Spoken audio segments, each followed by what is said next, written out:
ওকে, সবাইকে আমাদের অনলাইন ক্লাসে স্বাগতম। কমেন্টে একটু জানাবে যে আমাদের লাইভটা ক্লিয়ারলি শোনা যাচ্ছে কিনা, আর ফ্রেন্ডদের একটু মেনশন দিয়ে রাখবো। আজকে ক্লাসটা ইফেক্টিভ। আশা করি আজকে ক্লাস থেকে তুমি জেনারেল নলেজ কীভাবে পড়তে হবে এর একটা গাইডলাইন পাবে, এবং শিওরলি তোমার পড়ার স্টাইল একটু হলে চেঞ্জ হবে। এবং আমরা যেটা করবো আজকে সেটা হচ্ছে ভিজুয়ালি জেনারেল নলেজের, যেহেতু বাংলাদেশ পরিচিতি পার্টটা, তো ভিজুয়ালি কীভাবে পড়া যায় সেই বিষয়টা আমরা খুব সহজে, মানে খুব ট্রিকি স্টাইলে মূলত জিকে পড়বো আজকে। ওকে, ফ্রেন্ডদের একটু মেনশন দিয়ে রাখবো।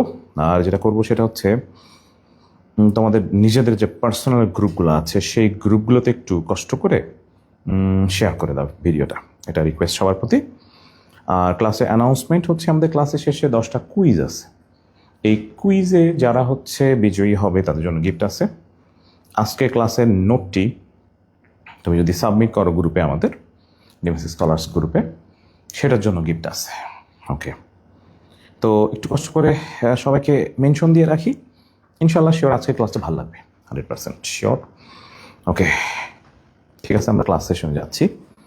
আমাদের আজকে যেহেতু বাংলাদেশ পরিচিতি এই পার্টটা, তো আমরা বাংলাদেশ পরিচিতি পার্টে যেটা করবো সেটা হচ্ছে যে জাস্ট বাংলাদেশ পরিচিতি পার্টের যে ম্যাপিং যেটা আছে, তোমরা ম্যাপিংটাকে একটু শিখবে। ওকে, তো এই পার্টে আমরা যেটা করব, একেবারে কোন জেলা কেন বিখ্যাত, কিসের জন্য বিখ্যাত, কোয়েশ্চেন কীভাবে আসে সেগুলো অ্যানালাইসিস। এবং আমাদের গত বছরের কোয়েশ্চেন তোমাদের জানা আছে কিনা? গত বছরের কোয়েশ্চেন আসছিল হচ্ছে আমাদের টেকনাফ থেকে তেঁতুলিয়া এই পথে যেতে কোন জেলা অতিক্রম করতে হয়, এমন একটা কোয়েশ্চেন এসেছিল। তো আমরা এই ব্যাপারটাও সুন্দর করে ক্লিয়ারলি আজকে শিখব ম্যাপের মাধ্যমে, মানে ম্যাপিংয়ের মাধ্যমে। তো আশা করি আমরা 100% শিওর যে পুরোপুরি যে আজকে ক্লাসে ইফেক্টিভভাবেই তোমরা হচ্ছে শিখতে পারবে। তো যেটা করব সেটা হচ্ছে যে আমরা ম্যাপিংয়ের ক্ষেত্রে যেটা মোস্ট ইম্পর্টেন্ট সেটা হচ্ছে যে আমাদের জেলাগুলো চেনা। ওকে, আমরা ম্যাপের জাস্ট হোয়াইট ম্যাপ যেটা আছে এইটা বের করি। তো এইটাতে তোমরা আরও ক্লিয়ারলি বুঝতে পারবে।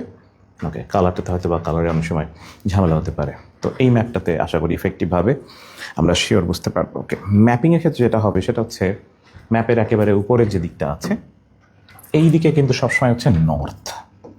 ওকে, এটা হচ্ছে তোমার নর্থ ডিরেকশন। নিচে হবে সাউথ। আমরা সাধারণত ডান পাশে হচ্ছে ইস্ট, আমাদের ইস্ট যে ডিরেকশনটা সেটা হচ্ছে ডান পাশে, আর বাম পাশে হচ্ছে ওয়েস্ট। এটা অলওয়েজ, সবসময়।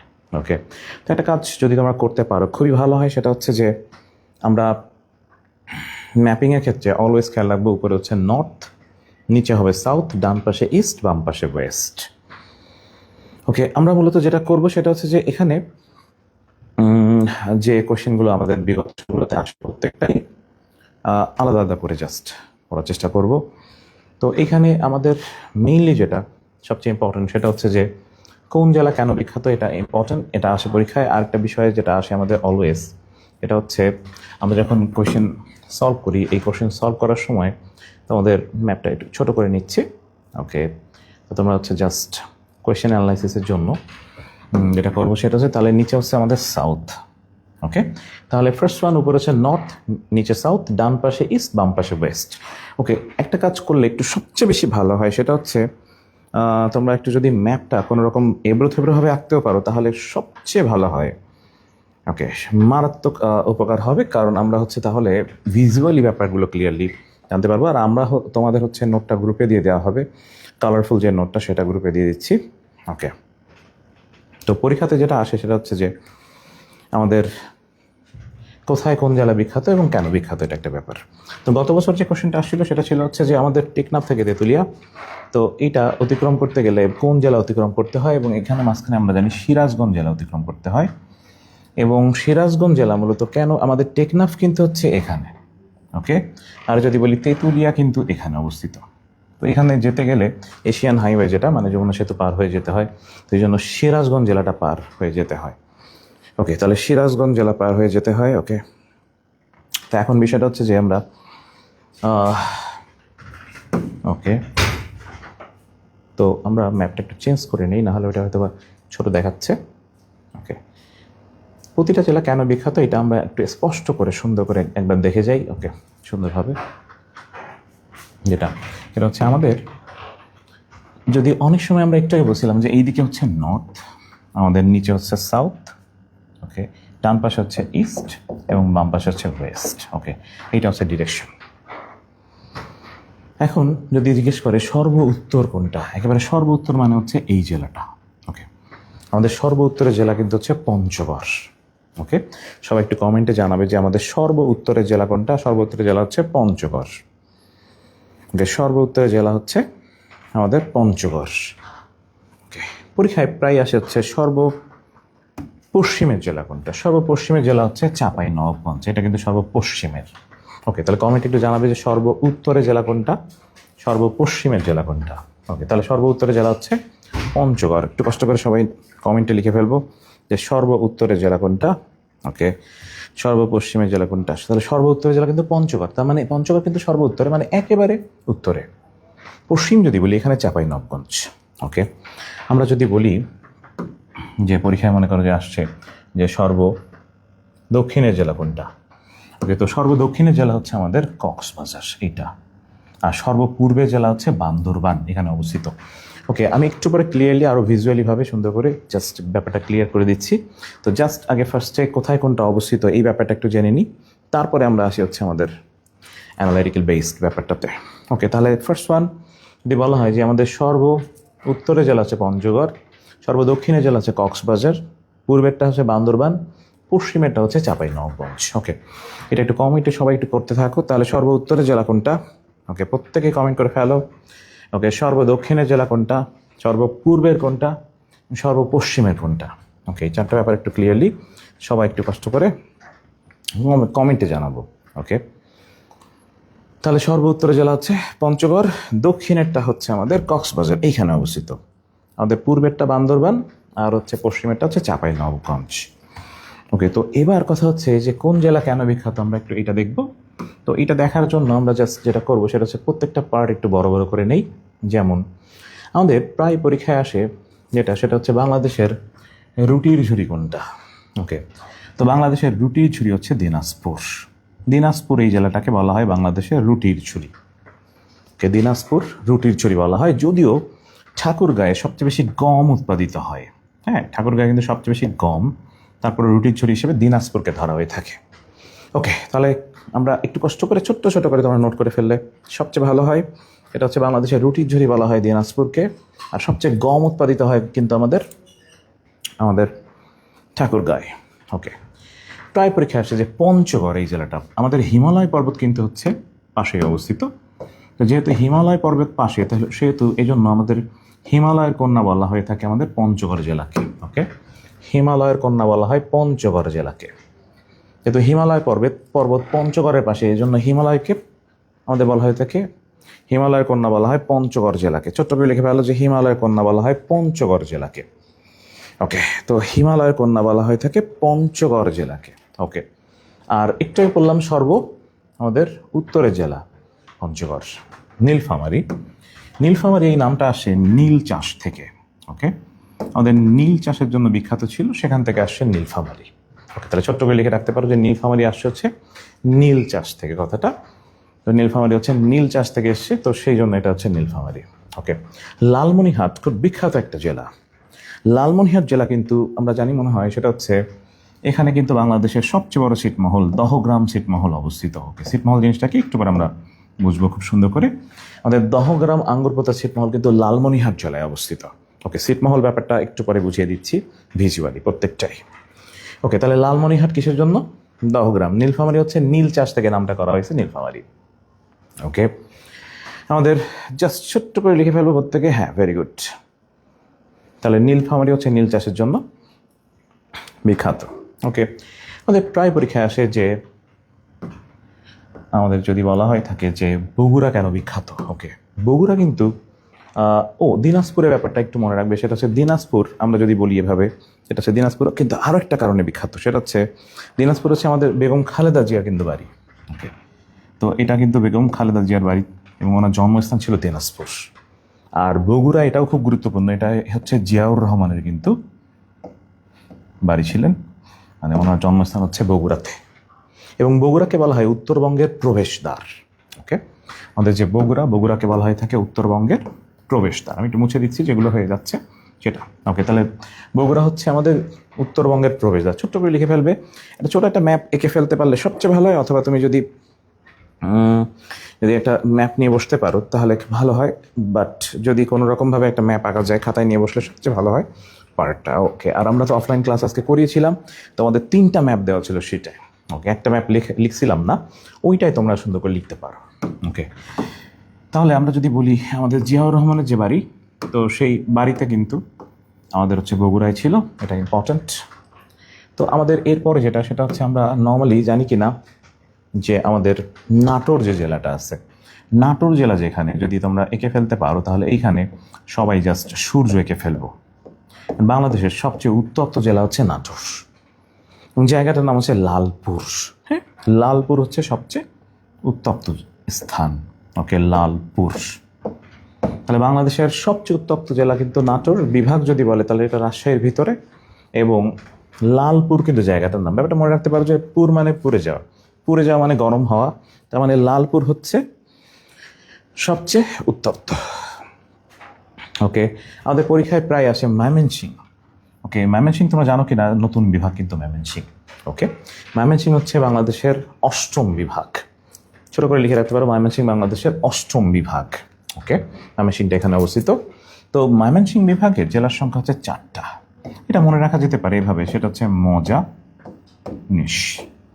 ওকে, আমরা জাস্ট এই নিমনিকটা দিয়ে মনে রাখতে পারি। সবগুলো নিমনিক আমি একটু পরে তোমাদের এক জায়গায় করে দিচ্ছি।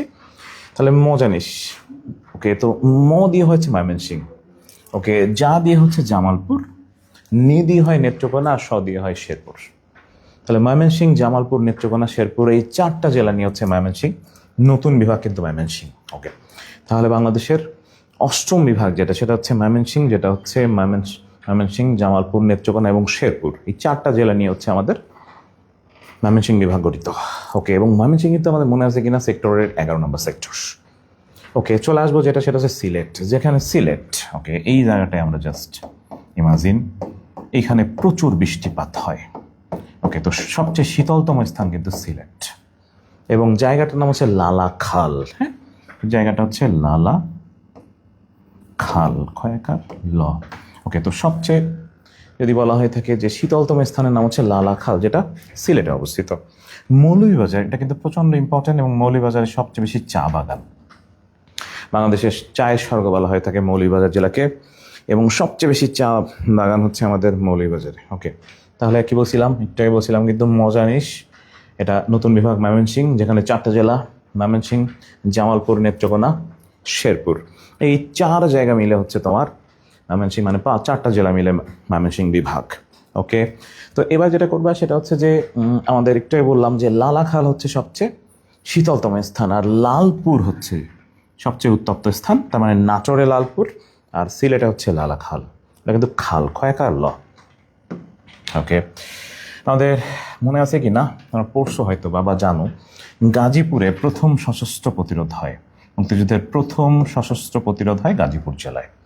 ওকে, এগুলোর সবগুলো নোট আমরা গ্রুপে দিয়ে দেওয়া হবে, অথবা তোমরা যদি আপাতত ম্যাপটা এঁকে ফেলতে পারো, জাস্ট অ্যাপ্রক্সিমেট জায়গাটায় লিখে রাখতে পারো যে গাজীপুরে প্রথম সশস্ত্র প্রতিরোধ হয়।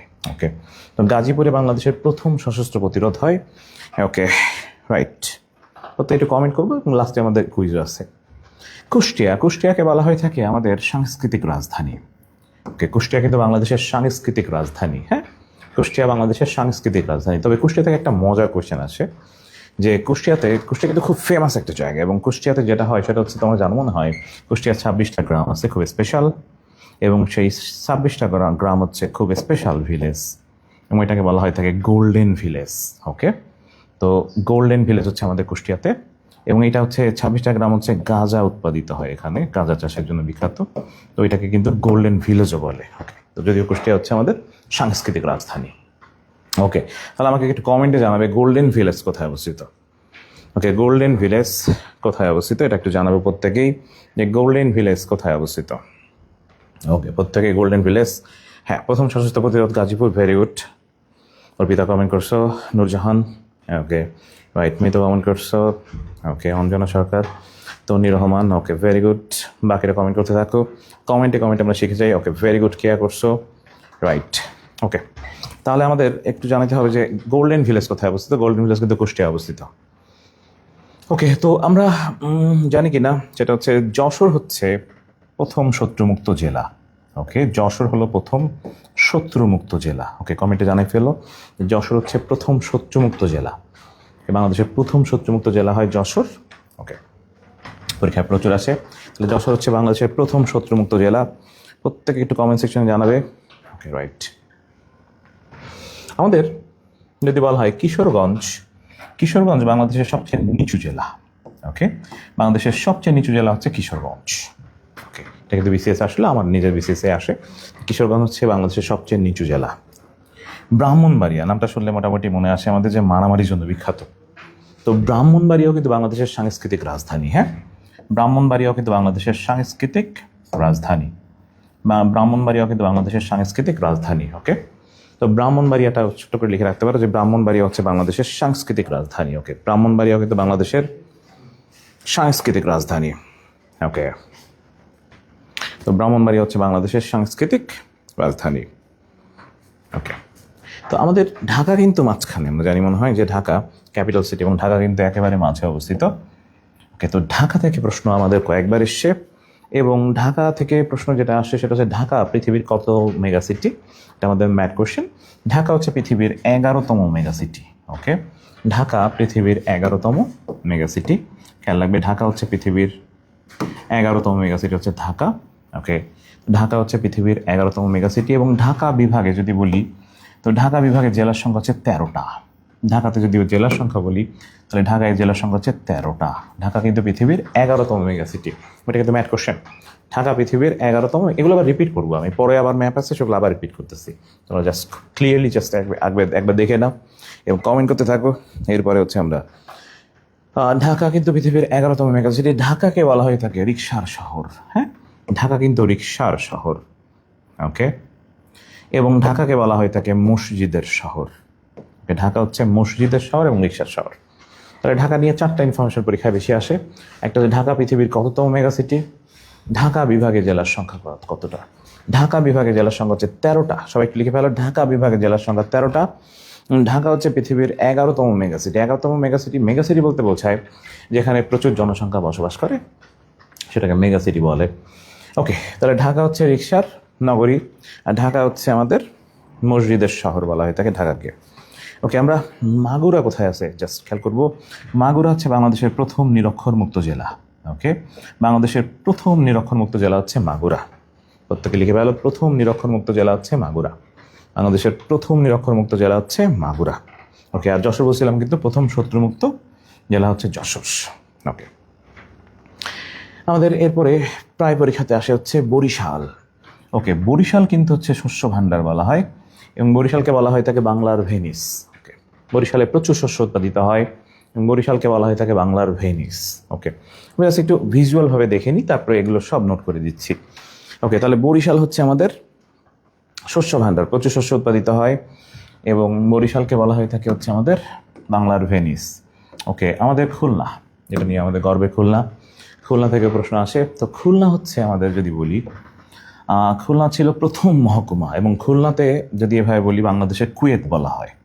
তো বাংলাদেশের কুয়েত সিটি বলা হয়ে থাকে খুলনাকে। ওকে, তাহলে কুয়েত সিটি কাকে বলে? খুলনাকে কিন্তু বাংলাদেশের কুয়েত সিটি বলা হয়ে থাকে। ওকে, সবাই একটু কমেন্টে লিখে ফেলো। লিখতে লিখতে টোটালি মোটামুটি একটা ধারণা চলে আসবে। তাহলে কুয়েত সিটি হচ্ছে খুলনা। ওকে, আমাদের প্রায় হচ্ছে আমরা জানা আছে কিনা যে আমাদের পটুয়াখালীতে কিন্তু কুয়াকাটা অবস্থিত, যেটাকে সাগর কন্যা বলা হয়ে থাকে। তো কুয়াকাটা হচ্ছে পটুয়াখালীতে অবস্থিত, এটাকে সাগর কন্যা বলা হয়ে থাকে, ডটার অফ দ্য সি।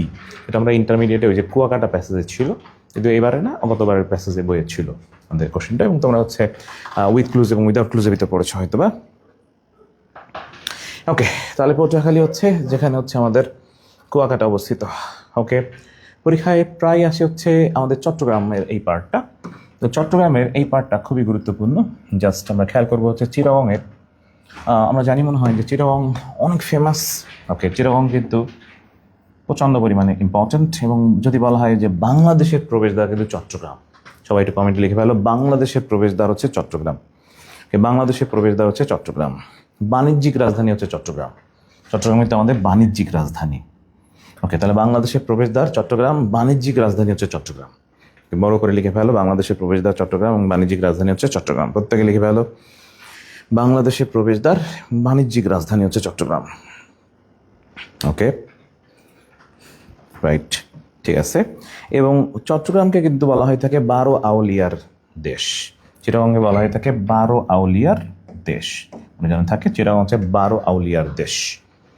এবং চট্টগ্রাম আমার মনে হয় জানি রিসেন্টলি বলা হয়ে থাকে হেলদি সিটি। ওকে, চিটাগংকে বলা হয়ে থাকে হেলদি সিটি। ওকে, তো হেলদি সিটি হচ্ছে চিটাগং। তাহলে চিটাগং থেকে 4টা ইনফরমেশন পড়লাম, বাণিজ্যিক রাজধানী, তারপরে হচ্ছে আমাদের 12 আউলিয়ার দেশ, এবং যদি বলা হয়ে থাকে আমাদের বাংলাদেশের প্রবেশদ্বার। ওকে, এবং আমরা জানি মনে হয় যে প্রথম জেলা চট্টগ্রাম। কক্সবাজারকে বলা হয় পর্যটন নগরী। ওকে, খুব ইম্পর্টেন্ট কোয়েশ্চেন, পরীক্ষাতে আসে। কক্সবাজার হচ্ছে পর্যটন নগরী। এবং বান্দরবান এখানে হচ্ছে সবচেয়ে কম ঘনত্ব বিশিষ্ট, মানে কম জনগণ বসবাস করে, সবচেয়ে কম বসতিপূর্ণ স্থান হচ্ছে বান্দরবান। এবং আমরা জানি কিনা বাংলাদেশের সবচেয়ে বড় জেলা আয়তনে হচ্ছে রাঙামাটি। বাংলাদেশের সবচেয়ে আয়তনে বড় জেলা হচ্ছে রাঙামাটি। এটা কিন্তু ম্যাথ কোয়েশ্চেন, এবং এটা 18 সালে এবং 21 সালে একই কোয়েশ্চেন আসছিল যে বাংলাদেশের সবচেয়ে বড় জেলা কোনটা আয়তনে এবং সবচেয়ে ছোট জেলা কোনটা। তাহলে সবচেয়ে বড় জেলা হচ্ছে আমাদের রাঙামাটি এবং সবচেয়ে ছোট জেলা কিন্তু নারায়ণগঞ্জ। ওকে, বাংলাদেশের সবচেয়ে ছোট জেলা কিন্তু নারায়ণগঞ্জ, জানি কিনা? এই যে নারায়ণগঞ্জ, এটা কিন্তু সবচেয়ে ছোট জেলা। ওকে, নারায়ণগঞ্জে কিন্তু বলা হয় প্রাচ্যের ডান্ডি। ওকে, প্রাচ্যের ডান্ডি, এবং নারায়ণগঞ্জ বাংলাদেশের সবচেয়ে ছোট জেলা।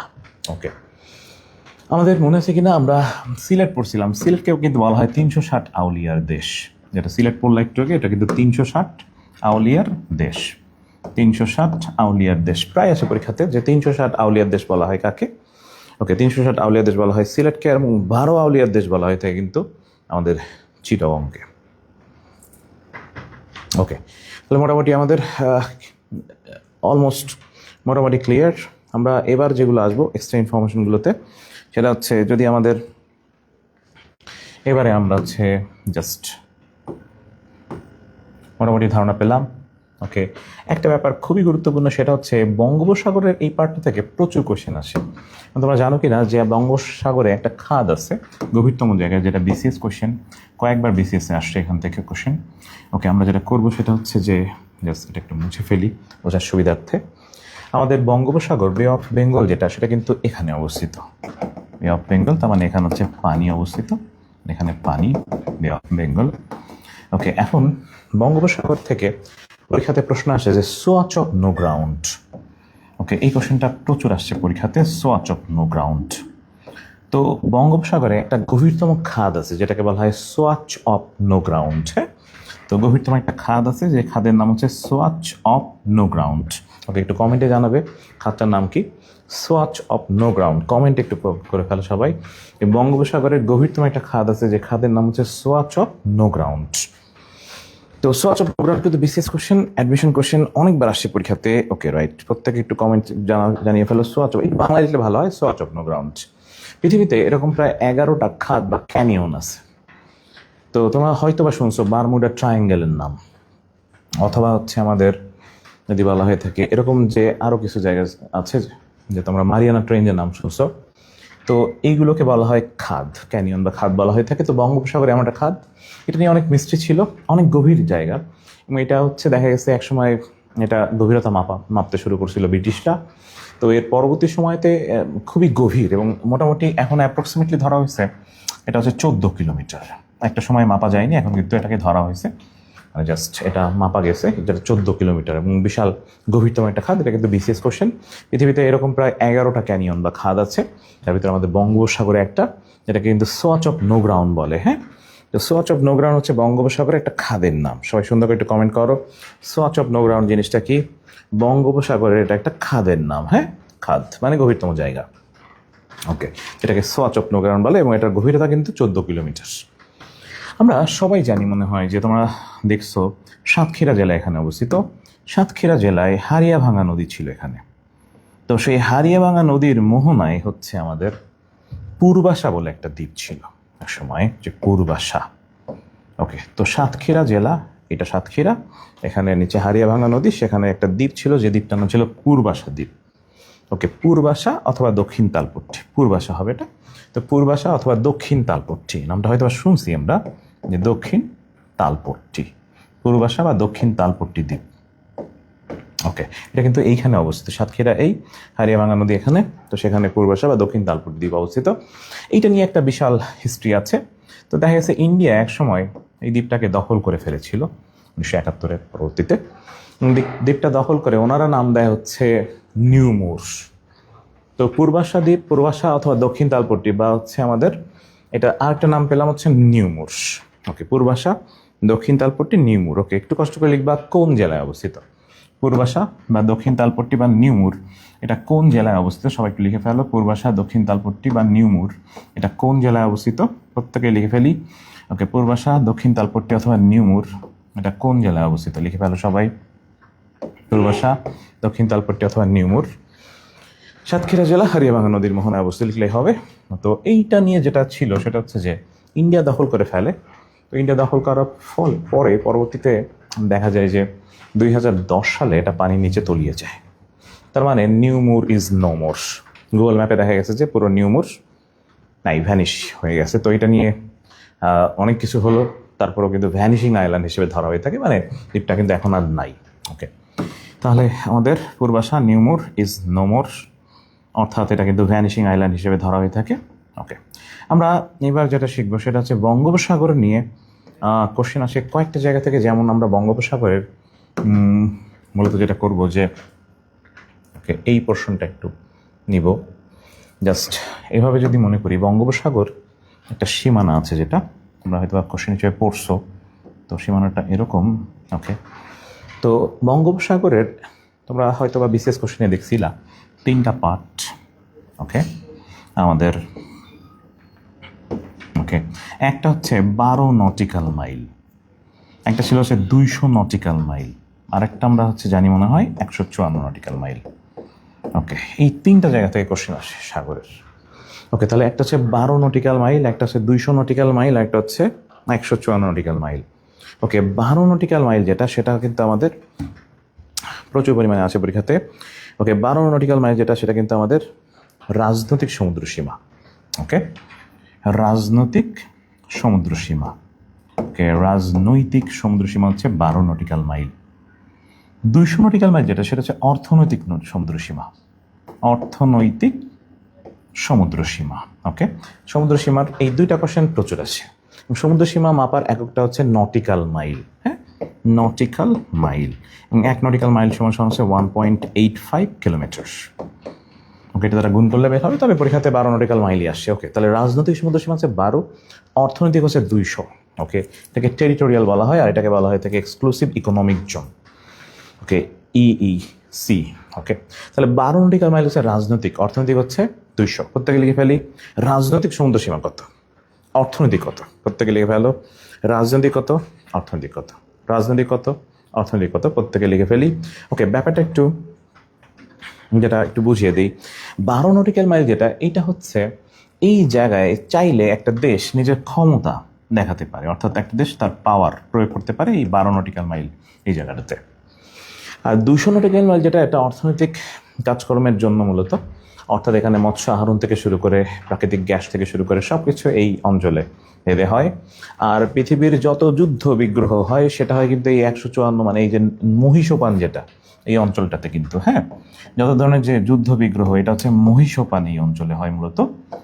ওকে, তাহলে 12 নটিক্যাল মাইল যেটা, সেটা কিন্তু রাজনৈতিক সমুদ্র সীমা, এখানে চাইলে একটা দেশ তার নিজের পাওয়ার বা ক্ষমতা খাটাতে পারে। 200 নটিক্যাল মাইল যেটা অর্থনৈতিক সমুদ্র সীমা, অর্থনৈতিক সমুদ্র সীমা মানে ইকোনমিক ব্যাপারটা এখানে, মানে অর্থাৎ মৎস্য আহরণ থেকে শুরু করে বাকি ব্যাপারটা এখানে। আর যেটা হচ্ছে আমরা নর্মালি যেটাকে মহিষপান বললাম, মহিষপান নিয়ে কিন্তু পৃথিবীর যত যুদ্ধ বিগ্রহ হয়, পৃথিবীর যত যুদ্ধ বিগ্রহ সব কিন্তু এই 154 নটিক্যাল মাইল নিয়ে হয় ম্যাক্সিমাম। ওকে, তাহলে 12 নটিক্যাল মাইল হচ্ছে রাজনৈতিক, অর্থনৈতিক হচ্ছে 200 নটিক্যাল মাইল আর 154। ওকে, তাহলে এই পার্টটা মোটামুটি আমাদের ক্লিয়ার হয়তো বা। আমরা এবার যেটা করব সেটা হচ্ছে, আমরা হয়তো বা জানি কি না, তোমরা জানো যে বাংলাদেশ সমুদ্র সীমা কিন্তু জয়লাভ করছে, এবং সেই সমুদ্র সীমা জয়লাভের যে ব্যাপারটা, এটা প্রচুর পরিমাণে পরীক্ষাতে আসে। বাংলাদেশের সমুদ্র সীমার ক্ষেত্রে এই যে বর্ডারটা, এই বর্ডারটা হচ্ছে মিয়ানমারের সাথে। ওকে, আর এই বর্ডারটা হচ্ছে ইন্ডিয়ার সাথে। ওকে, তো আমরা সমুদ্র জয় করেছি, হয়তো বা কোশ্চেন যারা পড়ছো বা পড়বা তারা দেখবা যে বাংলাদেশ সমুদ্র জয় করেছে এবং সেটা মিয়ানমার থেকে, এবং সেটা জয় করছি আমরা ইন্ডিয়া থেকে। ওকে, ইন্ডিয়ার সাথে মিয়ানমার থেকে যে পার্টটা, যে পোর্শনটা আমরা জয়লাভ করেছি সেটা হচ্ছে 2012 সালে, 2012। ইন্ডিয়ার সাথে যেটা, সেটা 2014 সালে, 2014।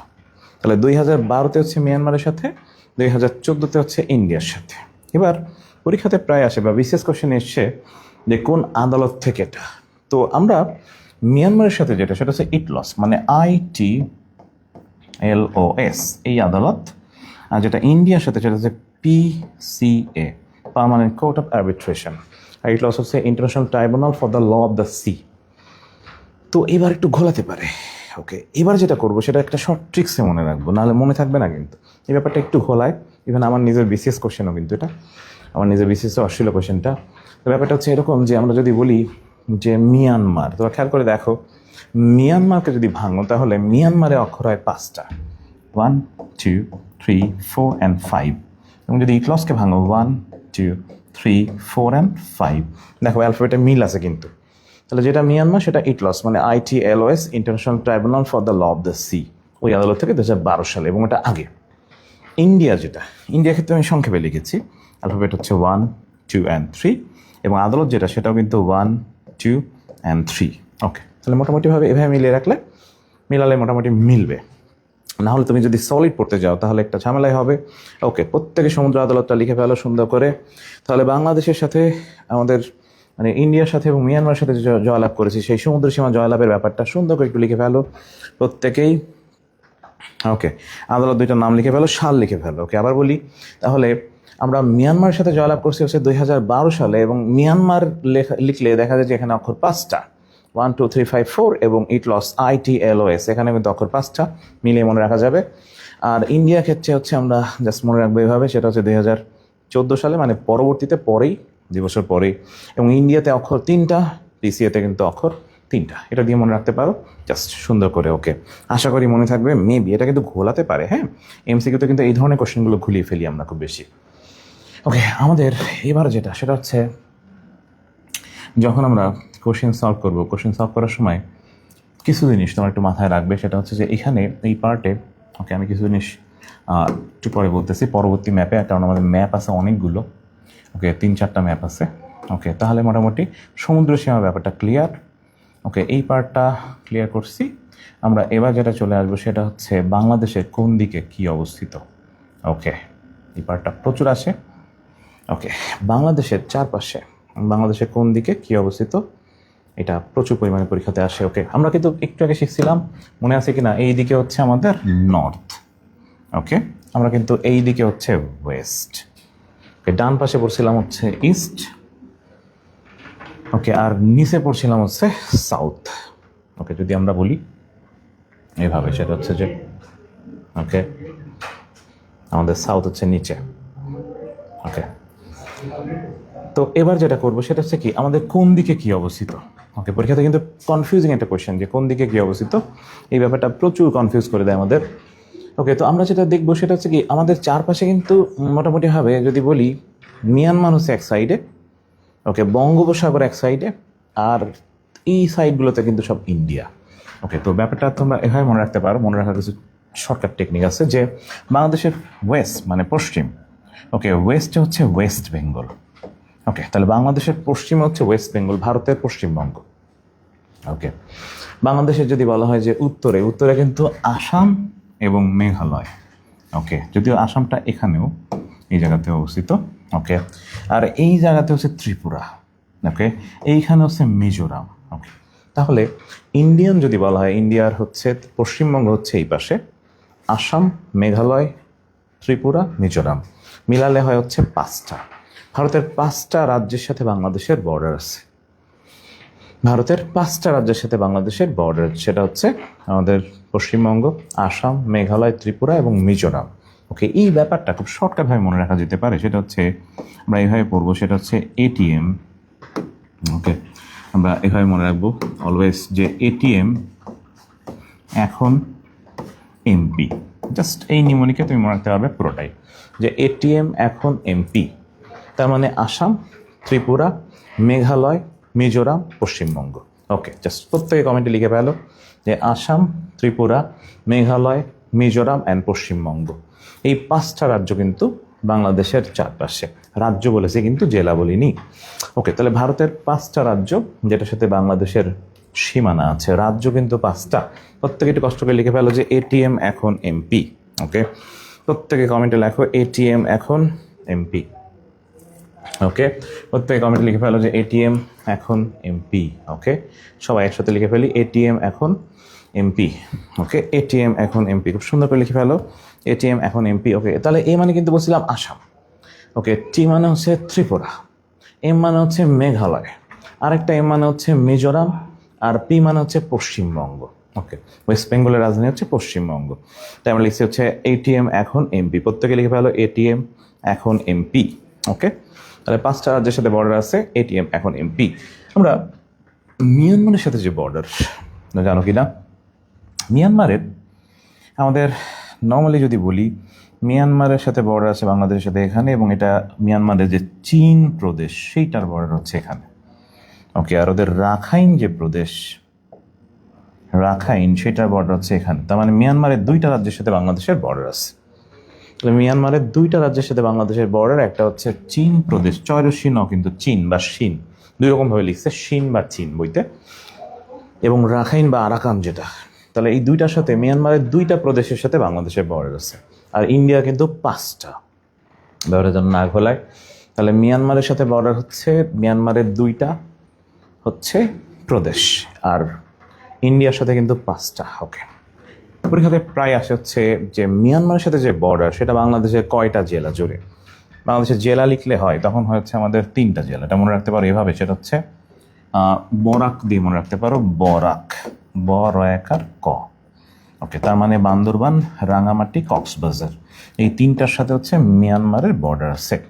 বান্দরবান, রাঙামাটি, কক্সবাজার মনে রাখবো বরাক দিয়ে। হ্যাঁ, বান্দরবান, রাঙামাটি, কক্সবাজার, এটা মনে রাখবো হচ্ছে বরাক দিয়ে। প্রত্যেকে লিখে ফেলো বান্দরবান, রাঙামাটি এবং কক্সবাজার, বরাক। ওকে, তাহলে মিয়ানমারের 2টা প্রদেশের সাথে বাংলাদেশের বর্ডার, একটা হচ্ছে চীন, একটা হচ্ছে রাখাইন বা শিনও লিখছে কয়েকটা বইতে। ওকে, আর যদি বলা হয় তাকে বাংলাদেশের ওই বরাবর বাংলাদেশের জেলা পড়ছে 3টা, বান্দরবান, রাঙামাটি, কক্সবাজার। প্রত্যেকে লিখে ফেলো বান্দরবান, রাঙামাটি, কক্সবাজার, বান্দরবান, রাঙামাটি, কক্সবাজার। ওকে, বান্দরবান, রাঙামাটি, কক্সবাজার, প্রত্যেকে লিখে ফেলো বান্দরবান, রাঙামাটি, কক্সবাজার। ওকে, এই যে যেটা, এটাও মনে রাখা যেতে পারে, এটা মনে রাখতে পারে এভাবে, চিরা দিয়ে চিরা। ওকে, চি দিয়ে হয় হচ্ছে চীন, রা দিয়ে হয় রাখাইন। তাহলে চি দিয়ে চীন, রা দিয়ে রাখাইন, এটা মনে রাখা যেতে পারে চিরা। চিরা তো আমরা খাই, তো চীন দিয়ে, চি দিয়ে হচ্ছে চীন, রা দিয়ে হচ্ছে রাখাইন। ওকে, তাহলে মোটামুটি আশেপাশের ব্যাপারটা মনে হয় আমরা ক্লিয়ার করলাম যে আশেপাশে কি আছে। ওকে, বরাক, বান্দরবান, রাঙামাটি, কক্সবাজার। প্রত্যেকে লিখে ফেলো বান্দরবান, রাঙামাটি, কক্সবাজার, বান্দরবান, রাঙামাটি, কক্সবাজার। ওকে, চলে আসে এবার যেটা আসবো সেটা হচ্ছে বাংলাদেশের সাথে মারাত্মক ইম্পর্টেন্ট একটা ব্যাপার, অ্যাটাচড। তোমরা হয়তো বা শুনছো 7 সিস্টার্সের নাম শুনছো হয়তো বা। ওকে, তো ভারতের কেন্দ্রশাসিত 7টা অঙ্গরাজ্যকে বলা হচ্ছে 7 সিস্টার্স। এটা কিন্তু প্রচুর মানে ইম্পর্টেন্ট কোয়েশ্চেন, এবং রিসেন্ট বাংলাদেশের ক্ষেত্রে এইটা খুবই গুরুত্বপূর্ণ। 7 সিস্টার্স। ওকে, 7 সিস্টার্স। ওকে, সবাই একটু লিখে ফেলো ভারতের কেন্দ্রশাসিত 7টা অঙ্গরাজ্যকে বলা হচ্ছে 7 সিস্টার্স। হ্যাঁ, ভারতের কেন্দ্রশাসিত 7টা অঙ্গরাজ্য হচ্ছে 7 সিস্টার্স। তো এই 7 সিস্টার্সের সবচেয়ে ইম্পর্টেন্ট ব্যাপারটা হচ্ছে, আমরা মনে হয় জানি, দেখো হচ্ছে একটু আগে আমরা দেখলাম ভারতের বাংলাদেশের এইখানে হচ্ছে মেঘালয় অবস্থিত। ওকে, এখানে আসাম অবস্থিত। তো 7টা অঙ্গরাজ্য, এটাকে 7 সিস্টার্স বলে। তো এটা মনে রাখার একটা শর্টকাট বুদ্ধি আছে, কারা কারা। তো এটা মনে রাখবে এভাবে, সেটা হচ্ছে আমি 7 সিস্টার মনে রাখা যাবে খুব সহজে। আমরা জাস্ট এভাবে মনে রাখলে হবে যে আমি অট্টিমেনাম। ওকে, আমি অট্টিমেনাম। ওকে, আমি, তারপর হচ্ছে অত্রি, আমি অত্রি মেনাম। জাস্ট এই নিমোনিকে তুমি মনে রাখতে পারো 7টা, আমি অত্রি মেনাম। ওকে, প্রত্যেকে লিখে ফেলো আমি অত্রি মেনাম। ভারতের কেন্দ্রশাসিত 7টা অঙ্গরাজ্য বাংলাদেশের। মোটামুটি এই সাইডের দিকে, এটাকে কিন্তু সেভেন সিস্টার্স বলে। জাস্ট একটা ছন্দে মনে রাখতে পারো, সেটা হচ্ছে আমি অত্রি মেনাম। হ্যাঁ, আমি অত্রি মেনাম। ওকে, তো সেভেন সিস্টার্স ব্যাপারটা হচ্ছে 1972 সালে একজন প্রবীণ সাংবাদিক, 1972-এ একজন প্রবীণ সাংবাদিক হুট করে এই নামটা বলে ফেলেন টকশোতে, দ্য সেভেন সিস্টার্স। সেখান থেকে নামটা আসছে কিন্তু সেভেন সিস্টার্স। 1972 একজন প্রবীণ সাংবাদিক হুট করে বলে ফেলেন সেভেন সিস্টার্স, এবং সেখান থেকে আসে কিন্তু সেভেন সিস্টার্স। ওকে, তো একটু কষ্ট করে সবাই লিখে ফেলো আমি অচ্চি মেনাম। হ্যাঁ, আমি অচ্চি মেনাম। ওকে, তো আমাদের এখানে আ দিয়ে হচ্ছে আসাম, মি দিয়ে মিজোরাম, অ দিয়ে অরুণাচল, ত্রি দিয়ে ত্রিপুরা, মে দিয়ে মেঘালয়, না দিয়ে নাগাল্যান্ড, এবং আরেকটা ম দিয়ে মণিপুর। ওকে, তাহলে জাস্ট একবার লিখে ফেলো, তারপরে আমরা হচ্ছে ট্রিক্সটা পড়ে ফেলি। তাহলে কোনটা কি? তাহলে আসাম, মিজোরাম, অরুণাচল, ত্রিপুরা, মেঘালয়, নাগাল্যান্ড, মণিপুর। ওকে, একটু কষ্ট করে স্ক্রিনশট রাখতে পারো পুরো ছবিটার, কারণ এটা খুব কালারফুলভাবে আছে। তাহলে আসাম, মিজোরাম, অরুণাচল, ত্রিপুরা, মেঘালয়, নাগাল্যান্ড, মণিপুর। কষ্ট করে একটু কমেন্টে জানিয়ে ফেলো সেভেন সিস্টার্স সাতটা কী কী। তাহলে আসাম, মিজোরাম, অরুণাচল, ত্রিপুরা, মেঘালয়, নাগাল্যান্ড, মণিপুর, এই সাতটা হচ্ছে সেভেন সিস্টার্স। প্রত্যেকে লিখে ফেলো কমেন্টে, দেখি কমেন্ট সেকশন করে ফেলি। ওকে, মারিয়া লিখছো, জাকিয়া সুলতানা, ওকে, সরস্বতী লিখছো, মানে প্রাপ্তি লিখছো। ওকে, বাকিরা প্রত্যেকেই কমেন্টে জানাও সেভেন সিস্টার্সগুলো কী কী। ওকে, আমরা কিন্তু পড়ছি একটু আগে আসাম, মিজোরাম, অরুণাচল, ত্রিপুরা, মেঘালয়, নাগাল্যান্ড এবং মণিপুর। ওকে, ভেরি গুড, প্রত্যেকে লিখতে থাকো। বৃষ্টি লিখছো। ওকে ওকে, বাকিরাও কমেন্ট করতে থাকো, আর একটু নোট করে ফেলবা অথবা স্ক্রিনশট রাখবে এটার। যদি আমরা গ্রুপে হচ্ছে শীটটা দিয়ে দিব, কিন্তু তারপরও তুমি এখন ইনস্ট্যান্ট করলে সবচেয়ে বেশি ভালো হয়। ওকে, অর্পিতা লিখছো, ভেরি গুড। স্নেহা লিখছো, ওকে ভেরি গুড। বৃষ্টি লিখছো, রাইট। তাসিন লিখছো। ওকে, বাকিটা একটু কমেন্ট করে ফেলো প্রত্যেকেই, আমি কমেন্টগুলো একটু পড়ে ফেলি। ওকে, মিতু লিখছো, ওকে ভেরি গুড। আমি অচ্চিমে নাম, রাইট। ওকে, বাকিরাও কমেন্ট সেকশন একটু লিখে ফেলো প্রত্যেকে, এভরিওয়ান। ওকে, স্নেহা লিখছো আবার, ওকে মিতু লিখছো, ওকে ভেরি গুড। প্রত্যেকে একটু কমেন্ট লিখে ফেলো আমি অত্রি মেনাম। হ্যাঁ, ওকে রাইট, আমি অত্রি মেনাম, আমি অত্রি মেনাম। ওকে, আমাদের এই ফাঁকে একটা ছোট্ট ব্যাপার জেনে নিই, সেটা হচ্ছে আমাদের ইন্ডিয়ার সাথে বাংলাদেশের 30টা জেলার বর্ডার আছে। ওকে, এবং মিয়ানমারের সাথে বর্ডার আছে 3টা জেলার। মিয়ানমারের সাথে হচ্ছে 3টা, এখন যোগ করলে হওয়ার কথা ছিল 33, কিন্তু হবে কিন্তু 32। হ্যাঁ, ইন্ডিয়ার সাথে বর্ডার হচ্ছে 30টা, মিয়ানমারের সাথে 3টা, যোগ করলে হবে 33, কিন্তু হবে হচ্ছে 32, কারণ রাঙামাটি হচ্ছে কমন। ওকে, আমরা একটু জাস্ট জেনে রাখবো, সেটা হচ্ছে রাঙামাটি যে জেলাটা সেটা হচ্ছে কমন।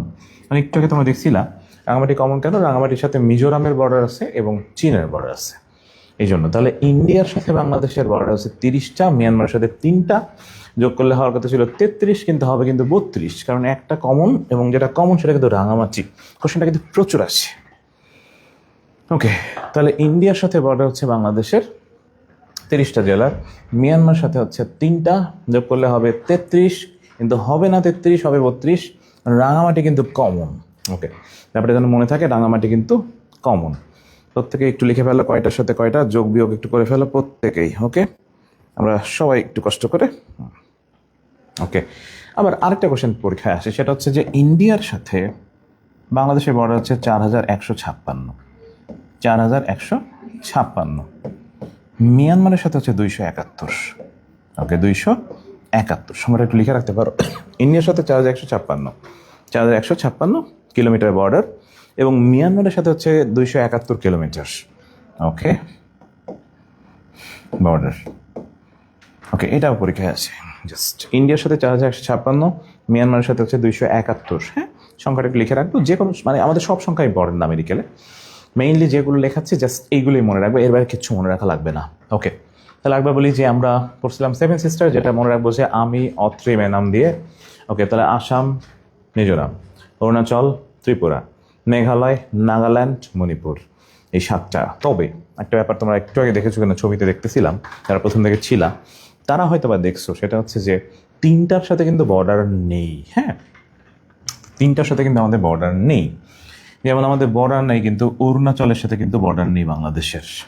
ওকে, বর্ডার নেই কিন্তু হচ্ছে আমাদের মণিপুরের সাথে এবং নাগাল্যান্ড, এই 3টার সাথে কিন্তু বর্ডার নেই। তাহলে সেভেন সিস্টার্স ভুক্ত যারা, সেভেন সিস্টার্স ভুক্ত 4টার সাথে কিন্তু বর্ডার আছে, বাকি 3টার সাথে কিন্তু বাংলাদেশের কোনো বর্ডার নেই। এই কোশ্চেনটাও পরীক্ষায় প্রচুর আসে।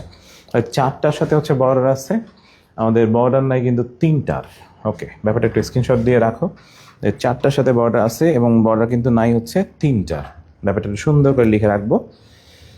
ওকে, তাহলে 7 সিস্টার্স ভুক্ত 4টা সাথে বর্ডার আছে, বাকি 3টার সাথে কিন্তু বাংলাদেশের বর্ডার নেই। কোনটা নাই আমরা নিশ্চিতভাবে দেখলাম, সেটা হচ্ছে নাই হচ্ছে অরুণাচলের সাথে, নাই হচ্ছে কার সাথে, নাই হচ্ছে নাগাল্যান্ড এবং মণিপুরের সাথে বর্ডার নাই। ওকে, তাহলে 7 সিস্টার্স ব্যাপারটা মোটামুটি আমাদের ক্লিয়ার। ওকে, তো আমরা মোটামুটি শিখে ফেললাম। আমরা এবার যেটা করবো সেটা হচ্ছে যে আমরা যে জেনারেল নলেজের এই পার্টে হচ্ছে আমরা ট্রিক্সগুলো শিখে ফেলবো একবারই। প্রত্যেকে স্ক্রিনশট দিয়ে রাখবে, তবে তোমরা এই নোটটা হচ্ছে নিজের হাতে যদি লিখে গ্রুপে দাও তাহলে তোমাদের জন্য গিফট আছে। যার লেখা সুন্দর হবে তার জন্য গিফট আছে। ওকে, যার লেখা গিফট হবে। ইয়েস, আমরা হচ্ছে অনাম লিখছিলাম ক্লাসে। ওকে, তো আমরা এই পার্টে শিখবো হচ্ছে সমস্ত টেকনিক। এত সময় যা শিখলা সেগুলো আমি এক জায়গায় করে দিচ্ছি। ওকে, আসো আমরা এক জায়গায় করে ফেলি কোশ্চেনগুলো।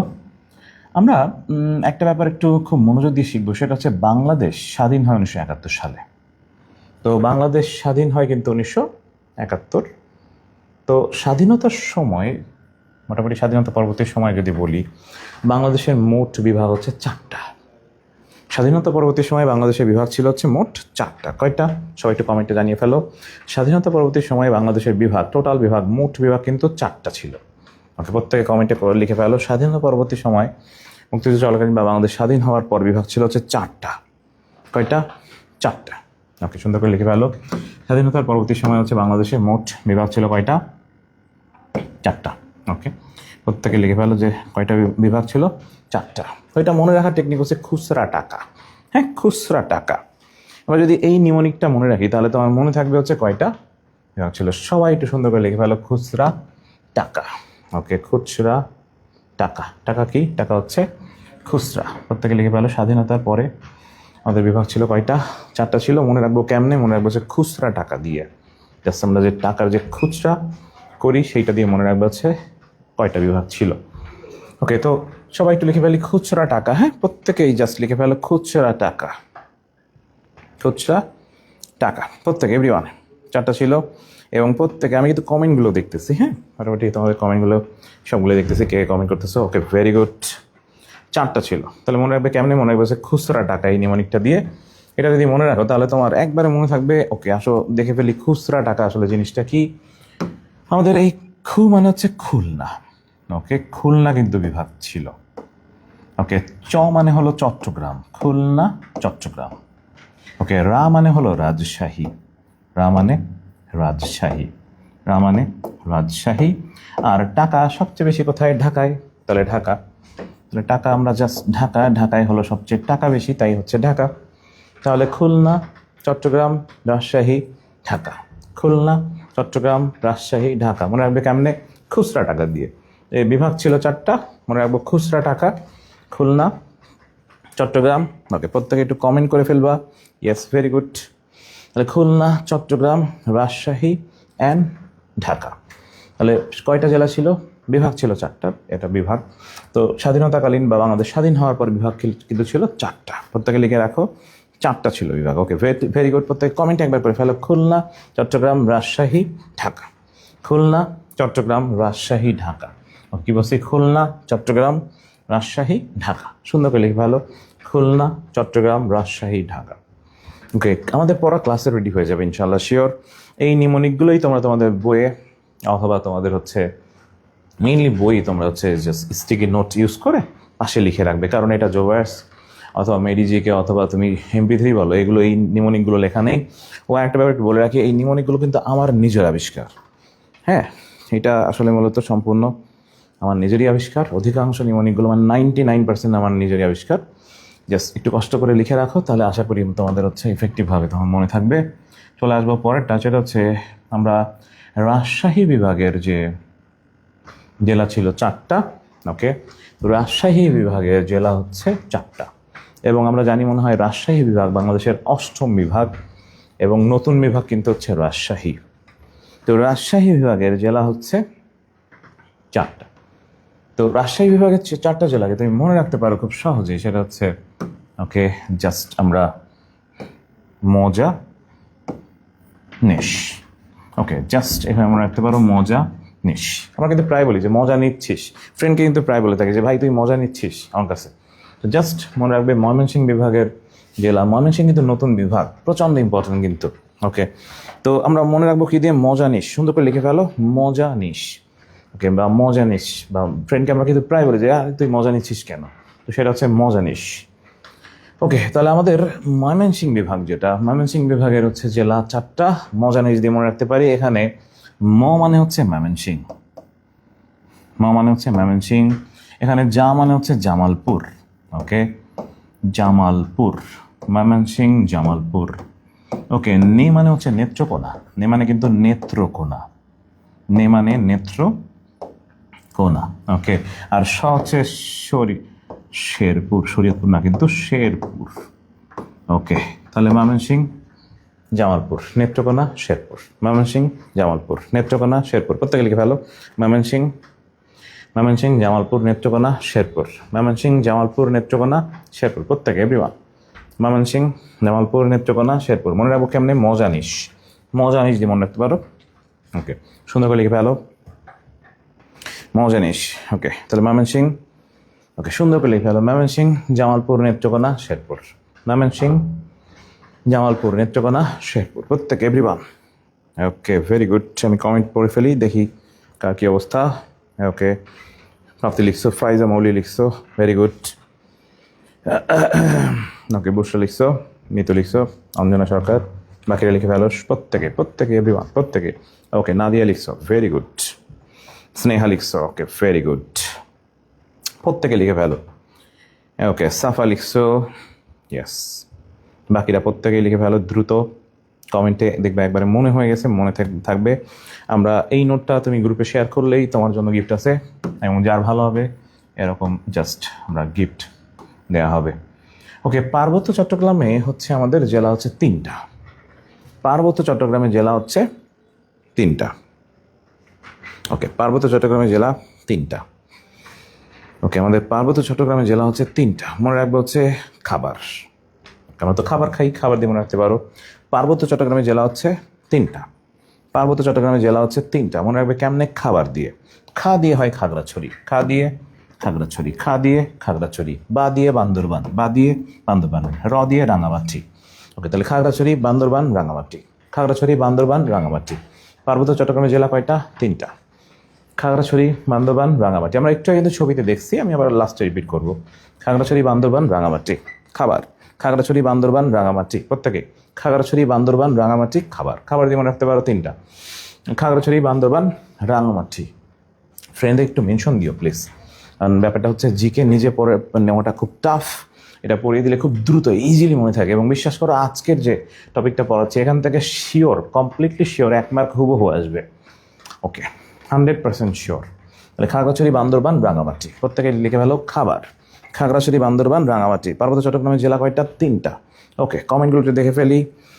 ওকে, প্রাপ্তি কমেন্ট করছো, বুসরা করছো, অর্পিতা করছো, ভেরি গুড। ফাইজা মৌলি করছো, ওকে। মুনতাসির করেছো, ওকে। মিতু করছো, ভেরি গুড। প্রত্যেকে করতে থাকো। খাবার মানে খাগড়াছড়ি বান্দরবান রাঙামাটি, খাগড়াছড়ি বান্দরবান রাঙামাটি, প্রত্যেকে এভরিওয়ান। এগুলো জবাইয়ের জিকে বা MP3 অথবা তুমি তোর মেডি জিকে বইয়ের পাশে স্টিকি নোটে লিখে ফেলবা, এগুলো আমার নিজেরই আবিষ্কার কিন্তু, হ্যাঁ। ওকে, তাহলে খাগড়াছড়ি বান্দরবান রাঙামাটি, খাগড়াছড়ি বান্দরবান রাঙামাটি।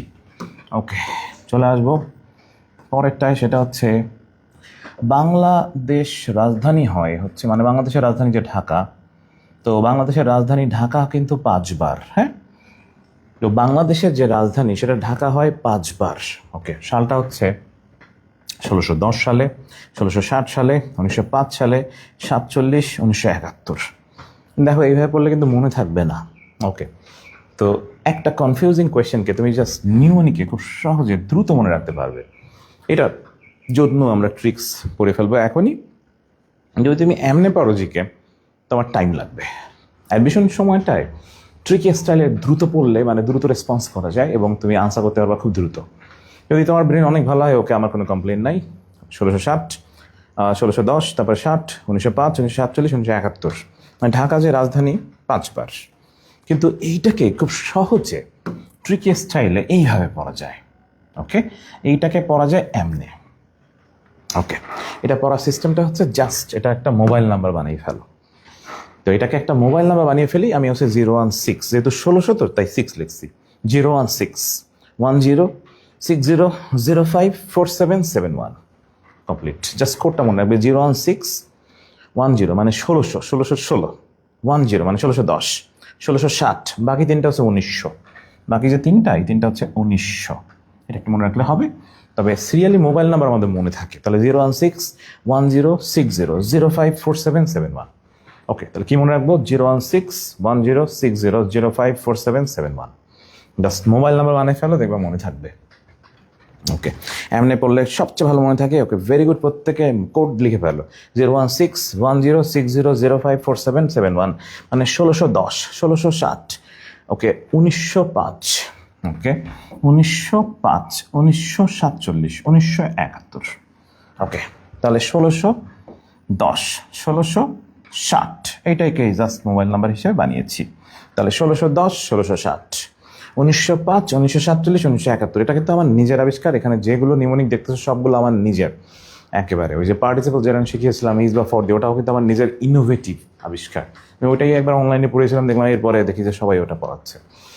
এগুলো কিন্তু একেবারে সম্পূর্ণ আমার নিজের আবিষ্কার। জাস্ট এভাবে পড়লে খুব দ্রুত জিকে মনে থাকে এবং তুমি খুব সহজে এটা আনসার করে আসতে পারবে এবং এমসিকিউ দেখার সাথে সাথে তুমি আনসার করে আসতে পারবে। ওকে, তাহলে জাস্ট ট্রিক্সটা হচ্ছে 0161060054771। ওকে, 01610600547 এবং 71। তার মানে 1610 সালে, 1660 সালে সিরিয়ালে কিন্তু আছে। ওকে, তারপরে যে 1905 সালে, 1947 সালে এবং 1971 সালে। ওকে, প্রত্যেকে মোবাইল নাম্বারটা লিখে ফেলো, প্রত্যেকে, এভরিওয়ান প্রত্যেকে। ওকে, এসান লিখছো, মিতু লিখছো, ভেরি গুড। ওকে, বসু লিখছো, ভেরি গুড। রাকেশ লিখছো, ওকে। নাদিয়া লিখছো, ভেরি গুড। সুমাইয়া লিখছো, প্রাপ্তি লিখছো, ভেরি গুড। ওকে, এক্সেলেন্ট। বাকিরা সবাই প্রত্যেকে এভরিওয়ান প্রত্যেকে কমেন্ট করে ফেলো, একেবারে ক্লাসে পড়া মুখস্থ হয়ে যাবে শিওর। এবং এগুলো স্টিকি নোটে, ওকে, স্নেহা লিখছো, স্টিকি নোটে অবশ্যই এটা তুমি হচ্ছে তোমার বইয়ের পাশে লাগিয়ে ফেলবা বা শীটের পাশে। ওকে, জাস্ট ফুললি সুন্দর করে প্রত্যেকে। ওকে, জাকিয়া সুলতানা লিখে ফেলেছো, ভেরি গুড। মারিয়া লিখে ফেলেছো, ওকে, ভেরি গুড, এক্সেলেন্ট। রাইট, প্রত্যেকে লিখে ফেলি।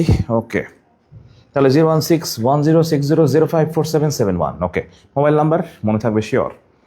ওকে, এক্সেলেন্ট, ভেরি গুড। আসো, বরিশাল। ওকে, আমাদের বরিশাল নিয়ে প্রচুর কোয়েশ্চেন আসে। বরিশাল কিন্তু জনপদ ছিল, আমরা জানি মনে হয় বরিশাল ছিল চন্দ্রদ্বীপের ভিতরে। জনপদ পার্টটা আমরা পড়াবো ইনশাআল্লাহ, শিওর বাংলাদেশ পরিচিতি। তো বরিশাল কিন্তু প্রায় অনেকেরই কনফিউজিং একটা কোয়েশ্চেন। বরিশাল নিয়ে প্রচুর কোয়েশ্চেন আসে। বরিশালের নাম ছিল হচ্ছে 4টা। ওকে, বরিশাল কিন্তু প্রাচীন চন্দ্রদ্বীপ জনপদের ভিতরে ছিল। হ্যাঁ, বরিশাল ছিল চন্দ্রদ্বীপ জনপদ। ওকে, এটা প্রচুর আসে। বরিশাল ছিল চন্দ্রদ্বীপ জনপদ। এখন বরিশালের নাম ছিল হচ্ছে তোমার 4টা। ওকে, জাস্ট মনে রাখবে চবাই দিয়ে, চবাই। ওকে, বরিশালের নাম ছিল হচ্ছে 4টা, চবাই। ওকে, আমাদের চ দিয়ে হয় হচ্ছে চন্দ্রদ্বীপ, চ দিয়ে চন্দ্রদ্বীপ, এই নামটা প্রচলিত সবচেয়ে বেশি। চন্দ্রদ্বীপ কিন্তু জনপদ ছিল। বা দিয়ে হয় হচ্ছে বাকলা, বা দিয়ে বাকলা এবং বাখরগঞ্জ, বাখরগঞ্জ। হ্যাঁ, বাকলা এবং বাখরগঞ্জ।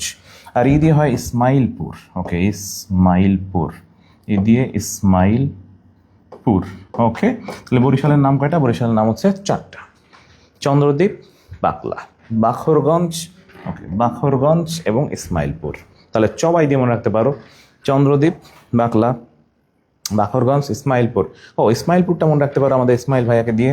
ভাইয়া প্রচণ্ড স্ট্রিক্ট একজন মানুষ। ওকে, তাহলে ইসমাইল ভাইয়াকে দিয়ে মনে রাখতে পারো ইসমাইলপুর, বাখরগঞ্জ, বাকলা, চন্দ্রদ্বীপ। চন্দ্রদ্বীপ তো মনে আছে। তাহলে বরিশালের নাম ছিল 4টা, মানে বরিশালের প্রাচীন নাম 4টা। চন্দ্রদ্বীপ, এটা তো জনপদ, আমরা মনে হয় জানি। বাকলা, বাখরগঞ্জ, ইসমাইলপুর, মানে সবগুলো বইতে আবার 4টা নাই। MP3 এবং মেডিজিকে মিলালে 4টা হয় মূলত। কোনো বইতে হচ্ছে 3টা দেওয়া, কোনো বইতে হচ্ছে 4টা দেওয়া আছে। ওকে, তাহলে চবাই দিয়ে মনে রাখতে পারি বরিশালের নামগুলো, চন্দ্রদ্বীপ, বাকলা, বাখরগঞ্জ, ইসমাইলপুর। চন্দ্রদ্বীপ, বাকলা, বাখরগঞ্জ, ইসমাইলপুর, এটা দিয়ে তুমি মনে রাখতে পারো, শিওরলি মনে থাকবে, শিওর।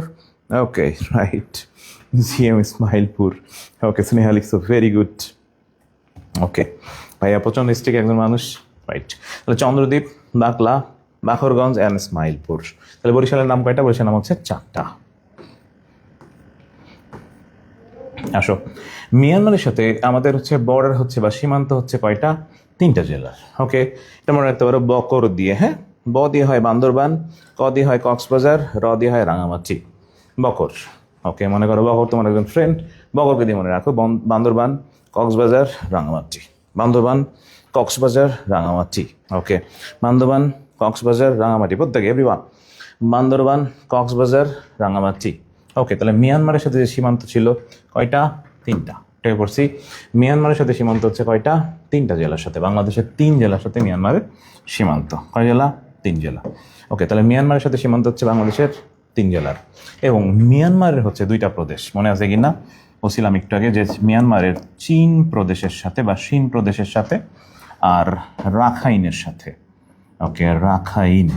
ওকে, ব্যাপারটার জন্য না ভুলিয়ে ফেলো আবার। তাহলে চীন, রাখাইন হচ্ছে ওদের প্রদেশ, এই 2টার সাথে বর্ডার আছে। আর ওইখানে বাংলাদেশের 3টা জেলা পড়ে, একটা হচ্ছে বান্দরবান, কক্সবাজার, রাঙামাটি। ওকে, বান্দরবান, কক্সবাজার, রাঙামাটি, ব্যাপারটা যেন ঘুলিয়ে না যায়, সুন্দর করে লিখে ফেলো। ওকে, তাহলে 3 জেলা। বকর দিয়ে মনে রাখতে পারো বান্দরবান, কক্সবাজার, রাঙামাটি। বান্দরবান, কক্সবাজার, রাঙামাটি। ওকে, তাহলে মিয়ানমারের সাথে বর্ডার হচ্ছে বাংলাদেশের 3 জেলার। বকর দিয়ে মনে রাখবো বান্দরবান, রাঙামাটি, কক্সবাজার বা কক্সবাজার, রাঙামাটি। আর বলছিলাম একটু আগে যে ওদের চীন বা চীন প্রদেশের সাথে বাংলাদেশের বর্ডার আছে, আর আছে হচ্ছে ওদের রাখাইন বা আরাকান যেটা, ওকে, ওইটার সাথে বর্ডার আছে বাংলাদেশের। ওকে, তাহলে বান্দরবান, কক্সবাজার, রাঙামাটি, তাতে হয় হচ্ছে আমাদের 3টা জেলা। ওকে, রাইট, প্রত্যেকে জাস্ট একটু নোট করে ফেলো, স্ক্রিনশট রাখবা।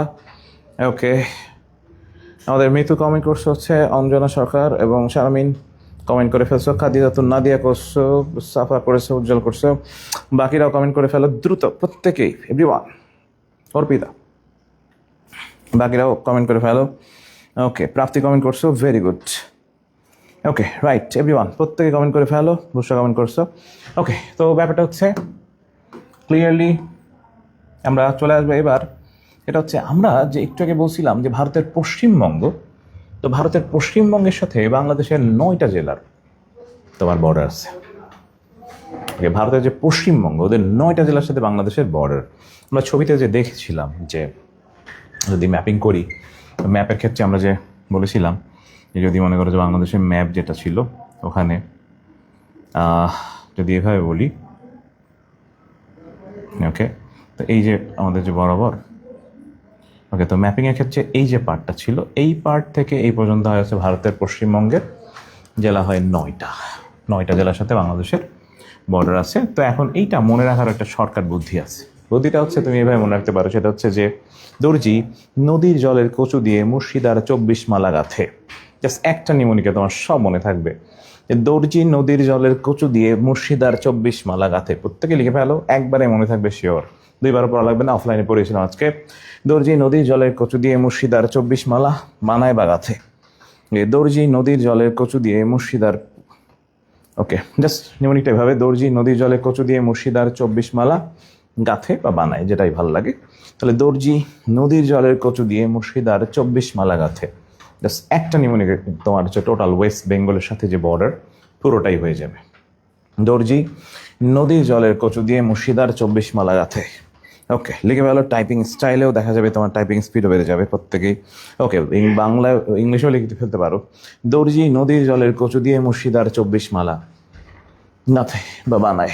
ওকে, তাহলে দর্জি নদীর জলের কচু দিয়ে মুর্শিদার 24 মালা গাথে বা বানায়, যেটাই পড়ো। ওকে, এখানে দর্জি মানে হচ্ছে দার্জিলিং, দর্জি মানে দার্জিলিং, দর্জি মানে দার্জিলিং। নদী মানে নদিয়া, নদী মানে নদিয়া। জল মানে জলপাইগুড়ি, জল মানে জলপাইগুড়ি। কচু মানে কোচবিহার। দিয়া মানে হচ্ছে দিনাজপুর, তবে উত্তর এবং পশ্চিম দিনাজপুর। মুর্শি মানে মুর্শিদাবাদ। 24 মানে উত্তর 24 পরগনা। মালা মানে হচ্ছে মালদহ। ওকে, তাহলে প্রত্যেকে জাস্ট একবার নিমনিকটা লিখে ফেলো, ক্লিয়ারলি মুখস্থ হয়ে যাবে শিওর। ওকে, তাহলে দর্জি মানে দার্জিলিং, হ্যাঁ, নদী মানে নদিয়া, দার্জিলিং, নদিয়া। জল মানে জলপাইগুড়ি, কচু মানে কোচবিহার, দিয়া মানে হচ্ছে দিনাজপুর, তবে সেটা উত্তর এবং পশ্চিম দিনাজপুর। মুর্শি মানে মুর্শিদাবাদ, 24 হচ্ছে উত্তর 24 পরগনা, আর মালা মানে হচ্ছে মালদহ। ওকে, তাহলে প্রত্যেকেই কমেন্টে লিখে ফেলো ইয়েস। পিয়াসও লিখে ফেলো, বাকিরা লিখে ফেলো, প্রত্যেকে এভরিওয়ান। ওকে, দার্জিলিং, নদিয়া, জলপাইগুড়ি, কোচবিহার, উত্তর পশ্চিম দিনাজপুর, মুর্শিদাবাদ, এবং যদি উত্তর 24 পরগনা এবং মালদাহ। ওকে, তাহলে দর্জি মানে দার্জিলিং, নদী মানে নদিয়া, জল মানে জলপাইগুড়ি, কোচো মানে কোচবিহার, দিয়া মানে হচ্ছে উত্তর এবং পশ্চিম দিনাজপুর, মুর্শি মানে মুর্শিদাবাদ, 24 মানে হচ্ছে উত্তর 24 পরগনা এবং মালা মানে হচ্ছে মালদাহ। ওকে, তাহলে ওয়েস্ট বেঙ্গলের সাথে আমরা কিন্তু একটু পড়েছিলাম, মনে আছে কিনা, ভারতের ওয়েস্ট বেঙ্গল মানে পশ্চিমবঙ্গ, সেটা রাজধানী কিন্তু কলকাতা। তো পশ্চিমবঙ্গের সাথে আমাদের 9টা জেলার বর্ডার, সবচেয়ে বেশি আসে এই কোশ্চেনটা কোনটার সাথে আছে অপশনে দিয়ে দেয়, তখন তো তোমার সবগুলো জানা লাগবে। তাহলে ওয়েস্ট বেঙ্গল হচ্ছে পশ্চিমবঙ্গ, তার সাথে 9টা জেলার বর্ডার, মানে ওদের 9টার। তাহলে দার্জিলিং, নদিয়া, জলপাইগুড়ি, কোচবিহার, উত্তর এবং পশ্চিম দিনাজপুর, মুর্শিদাবাদ, উত্তর 24 পরগনা এবং মালদাহ, এখানের সাথে বর্ডার আছে আমাদের। ওকে, প্রত্যেকে লিখে ফেলো, ইয়েস, বাকিরাও লিখতে থাকো। কমেন্ট সেকশন দেখে ফেলি। ওকে, সরস্বতী মানে হচ্ছে প্রাপ্তি লিখছো, স্নেহা লিখছো, অঞ্জনা সরকার। ওকে, বাকিরাও কমেন্ট করে ফেলো প্রত্যেকে। নাদিয়া লিখছো, ওকে, ভেরি গুড, প্রত্যেকে লিখতে থাকো, এক্সেলেন্ট। ওকে, আমরা চলে আসবো বাংলাদেশের কোন পাঁচে ভারতের কি। এটা কিন্তু প্রচুর ঘোলায়, প্রচন্ড পরিমাণে ঘোলানো কোশ্চেন, কনফিউজিং কোশ্চেন। বাংলাদেশের উত্তরে, পূর্বে, পশ্চিমে, দক্ষিণে। ওকে, মনে রাখবা কি করে কোনটা কি অবস্থিত। ওকে, এটা মনে রাখারও জাস্ট শর্টকাট টেকনিক আছে, এবং এটা নিমোনিকে মনে রাখলে সবচেয়ে বেশি ভালো হয়। বাংলাদেশের উত্তরে, ওকে, আমরা কিন্তু একটু আগে দিক শিখছিলাম, মনে আছে কি না, আমরা উত্তর দিক হচ্ছে নর্থ, ওকে, পূর্ব হচ্ছে ইস্ট, ওকে, পশ্চিম হচ্ছে ওয়েস্ট, দক্ষিণ হচ্ছে সাউথ। ওকে, তাহলে নর্থে কি বাংলাদেশের, ভারতের। ওকে, আমাদের ইস্টে কি, ওয়েস্টে কি, অ্যান্ড সাউথে কি। ওকে, প্রচুর এই কোশ্চেনগুলো কনফিউজিং করে ফেলে, তো এটা তোমরা নিমোনিকে পড়লে সবচেয়ে বেশি ভালো হয়। মনে রাখবে যে পশ্চিমের আকাশে মেঘ। ওকে, তার মানে ভারতের পশ্চিমবঙ্গ, ওকে, আমাদের আসাম এবং মেঘালয়, পশ্চিমবঙ্গ, আসাম, মেঘালয়। ওকে, তাহলে পশ্চিমের আকাশে মেঘ, পশ্চিমের আকাশে মেঘ, পশ্চিমবঙ্গ, আসাম, মেঘালয়। ওকে, এটা কি, এই ব্যাপারটা হচ্ছে বাংলাদেশের যে ম্যাপ আঁকছিলাম একটু আগে, বা ম্যাপিং করে পড়ছিলাম, সেটার কোন দিকে কি অবস্থিত। এটা ছিল নর্থ, এটা ছিল সাউথ, ডান পাশে ছিল ইস্ট, বাম পাশে ছিল ওয়েস্ট। এখন কোন দিকে কোনটা সেটা, তো যদি বলি উত্তরে যেটা পশ্চিমবঙ্গ, আসাম, মেঘালয়, আমরা ছবিতে দেখছিলাম কিন্তু পশ্চিমবঙ্গ, আসাম, মেঘালয়। ওকে, পূর্বে মনে রাখবে যে মিজো, মিয়া, ত্রিপুরা আসছে, মিজো, মিয়া, ত্রিপুরা আসছে, তার মানে মিজোরাম রাজ্য, ওকে, মিয়ানমার এখানে অবস্থিত, এবং ত্রিপুরা এবং আসাম। ওকে, তাহলে মিজো, ওকে, মিজো, মিয়া, ত্রিপুরা আসছে, এটা দিয়ে মনে রাখতে পারো। পূর্বে কি কি, পশ্চিমে তো ভারতের পশ্চিমবঙ্গ ছিল, মনে আছে কি না, ওয়েস্ট বেঙ্গল হচ্ছে পশ্চিমবঙ্গ, এটা পশ্চিম দিকে অবস্থিত, এটা নিয়ে কোনো কনফিউশন নাই। ওকে, আর দক্ষিণে হচ্ছে বঙ্গোপসাগর আর মিয়ানমার, মনে রাখবে বঙ্গ, মিয়া দিয়ে। ওকে, তাহলে ফার্স্ট ওয়ান, প্রথম কমেন্ট করে ফেলো যে পশ্চিমের আকাশে মেঘ, সবাই একসাথে, পশ্চিমের আকাশে মেঘ। ইয়েস, রাইট, পশ্চিমের আকাশে মেঘ, এভরিওয়ান। ওকে, তারপরে হচ্ছে মিজো, মিয়া, ত্রিপুরা আসছে। হ্যাঁ, মিজো, মিয়া, ত্রিপুরা আসছে, প্রত্যেকে মিজো, মিয়া, ত্রিপুরা আসছে। আর পশ্চিমে তো পশ্চিমবঙ্গ, আর দক্ষিণে হচ্ছে বঙ্গোপসাগর, মিয়ানমার, আমরা দেখছিলাম নিচের দিকে বঙ্গোপসাগর এবং মিয়ানমার অবস্থিত। ওকে, তাহলে পশ্চিমের আকাশে মেঘ, মিজো, মিয়া, ত্রিপুরা আসছে, এবং পশ্চিমবঙ্গ আর হচ্ছে ওদিকে বঙ্গ, মিয়া দিয়ে মনে রাখতে পারো প্রত্যেকেই। ওকে, কমেন্ট সেকশনে জানিয়ে ফেলো। ওকে, তাহলে পশ্চিমের আকাশে মেঘ, পশ্চিমবঙ্গ, আসাম, মেঘালয়। ওকে, মিজো, মিয়া, ত্রিপুরা আসছে, তার মানে মিজোরাম, মিয়ানমার, ত্রিপুরা এবং আসাম। ওকে, ভারতের পশ্চিমবঙ্গ পশ্চিম দিকে অবস্থিত, ওয়েস্ট বেঙ্গলটা এইদিকে অবস্থিত, আর সাউথে যদি নিচে বলি তাহলে বঙ্গোপসাগর এবং মিয়ানমার, বঙ্গোপসাগর, মিয়ানমার এইদিকে অবস্থিত। ওকে, রাইট, ভেরি গুড, প্রত্যেকে লিখে ফেলো। আমাদের আজকের নোটটা খুব সুন্দর করে লিখতে পারলেই তুমি গিফট পাচ্ছ শিওর, স্ক্রিনশট রেখে দিও। ওকে, সীমান্তবর্তী স্থান।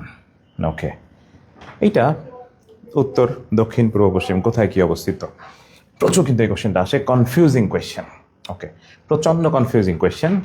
তো এটা আমার নিজের নিমোনিক দিয়ে পড়লে বেশি ভালো হয়, যদিও বইপত্রে বা আমরা হচ্ছে বিভিন্ন ক্যাটাগরির নিমোনিক দিয়ে পড়ি, কিন্তু এই জায়গায় সবচেয়ে বেশি ভালো হয় হচ্ছে যে আমার নিমোনিকটা পড়লে। যেমন উত্তর আমরা কিন্তু শিখছিলাম নর্থ, ওকে, দক্ষিণ সাউথ, পূর্ব ইস্ট, পশ্চিম হচ্ছে ওয়েস্ট। আমরা কিন্তু দিক শিখছিলাম ফার্স্টে, একেবারে প্রথমেই শিখছিলাম দিক। আমরা একবার সলিড পড়ে যাই, তারপর আমরা নিউমোনিক দিয়ে পড়ি। ওকে, তাহলে যদি বলা হয়ে থাকে আমাদের সর্ব উত্তরে জেলা হচ্ছে পঞ্চগড়, আমরা কিন্তু দেখছিলাম ম্যাপের উপরে। দক্ষিণেটা ছিল একেবারে নিচে, সেটা কক্সবাজার। পূর্বে ছিল বান্দরবান এবং পশ্চিমে ছিল হচ্ছে চাঁপাই নবাবগঞ্জ। প্রায় এই 4টা কোশ্চেন পরীক্ষাতে আসে আমাদের, হিউজ পরিমাণে এই প্রশ্ন 4টা কিন্তু আসে। ওকে, তোমাদের গিফট দিব হচ্ছে, অবশ্যই ভালো কোনো গিফট দিব শিওর। ওকে, তাহলে ফার্স্ট ওয়ান, প্রথমটা ছিল হচ্ছে সর্ব উত্তরে জেলা আমরা জানি পঞ্চগড়, দক্ষিণ এটা কক্সবাজার, পূর্বেরটা বান্দরবান, আর হচ্ছে আমাদের পশ্চিমেটা হচ্ছে চাঁপাইনবাবগঞ্জ। উপজেলাগুলো আসে, উত্তরেরটা হচ্ছে তেঁতুলিয়া, টেকনাফ, থানচি, শিবগঞ্জ। স্থানটা হচ্ছে বাংলাবান্ধা, জায়গিরজোত, সেন্ট মার্টিন, আখাইনটং, মনাকষা। ওকে, এইভাবে পড়লে দেখা যাবে কি একটু ঝামেলা হতে পারে। তোমরা একটা কাজ করলে সবচেয়ে বেশি ভালো হয় এটা ট্রিক্স দিয়ে পড়লে, মোস্ট ইম্পর্ট্যান্ট একটা ট্রিক্স। এটা দিয়ে পড়লে খুব দ্রুত মুখস্থ হয়ে যাবে, রেসপন্ড করবে ব্রেন খুব দ্রুত। জাস্ট এটাকে যদি ট্রিকি স্টাইলে পড়ে ফেলো তাহলে তোমার মনে থাকবে, না হলে ওইভাবে বইয়ে, ওকে, বইয়ে আসলে মূলত ওইভাবে লেখা আছে। বাট আমরা যেটা করব সেটা হচ্ছে, না গিফট দিব শিওর, 100% শিওর। ওকে,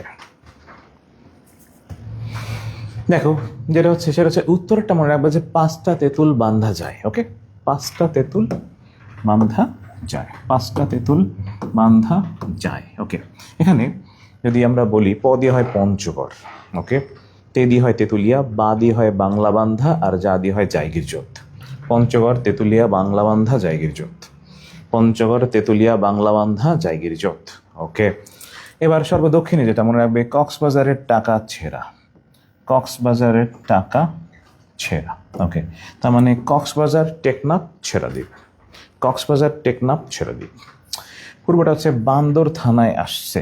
ওকে, বান্দর থানায় আসছে, বান্দর থানায় আসছে মানে বান্দরবান, থানচি, আখাইনঠং। ওকে, বা দিয়ে হয় বান্দরবান, থা দিয়ে হয় থানচি, আ দিয়ে হয় আখাইনঠং। ওকে, আর পশ্চিম হচ্ছে মনে রাখবে যে চাপা শিবের মনে, চাপা শিবের মনে, চাপা শিবের মনে মানে চাঁপাইনবাবগঞ্জ, শিবগঞ্জ, মনাকষা।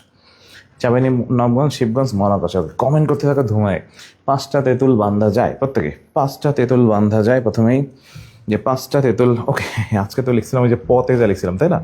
ওকে, ক্লাসে লিখছিলাম কিন্তু ওইটা মনে হয় আরও বেশি সহজ, রাইট? তবে এটা একটু লিখে রাখো, দেখা গেলো ওইটা কনফিউজিং হলে এটা লিখে দিতে পারো। আমরা কিন্তু অফলাইন ক্লাসে আরেকটা নিউমোনিক পড়েছিলাম এটাতে। ওকে, ওইটা ছিল আরও সহজ, তবে এটাও মোটামুটি একেবারে কঠিন না। তাহলে 5টা তেঁতুল বান্ধা যায় মানে পঞ্চগড়, তেঁতুলিয়া, বাংলাবান্ধা, জায়গিরজোত। ওকে, কক্সবাজারের টাকা ছেঁড়া মানে কক্সবাজার, টেকনাফ, ছেড়াদ্বীপ। ওকে, আমাদের কিন্তু গতবারই কিন্তু আসছিল কিন্তু আমাদের টেকনাফ থেকে তেঁতুলিয়া কোশ্চেনটা। ওকে, আমাদের হচ্ছে বান্দর থানায় আসছে, তার মানে বান্দরবান, থানচি, আখাইনঠং। আর হচ্ছে চাপা শিবের মনে মানে চাঁপাইনবাবগঞ্জ, শিবগঞ্জ, মনাকষা।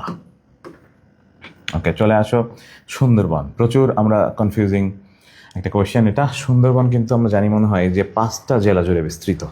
সুন্দরবন কিন্তু 5 জেলা নিয়ে। ওকে, এটা মনে রাখি আমি এভাবে যে সুন্দরবনের বাঘ সাঁতারে খুব পটু। সুন্দরবন 5 জেলা, মনে রাখবে সুন্দরবনের বাঘ সাঁতারে খুব পটু, সুন্দরবনের বাঘ সাঁতারে খুব পটু। ওকে, সুন্দরবনের বাঘ সাঁতারে খুব পটু। ওকে, সুন্দরবনের বাঘ সাঁতারে খুব পটু। ওকে, তো এটা এভাবে মনে রাখতে পারো, সেটা হচ্ছে যে এখানে বা মানে হচ্ছে বাগেরহাট, বা মানে বাগেরহাট, বা মানে বাগেরহাট, বা মানে বাগেরহাট, সা মানে সাতক্ষীরা, সা মানে সাতক্ষীরা, খু মানে খুলনা, ব মানে বরগুনা, পটু মানে পটুয়াখালী। তার মানে বাগেরহাট, সাতক্ষীরা, খুলনা, বরগুনা, পটুয়াখালী। তাহলে এই 5 জেলা নিয়ে সুন্দরবন। আমরা জানি কিনা সুন্দরবনে বাংলাদেশ পার্টে পড়েছে হচ্ছে 6,517 বর্গ কিলোমিটার।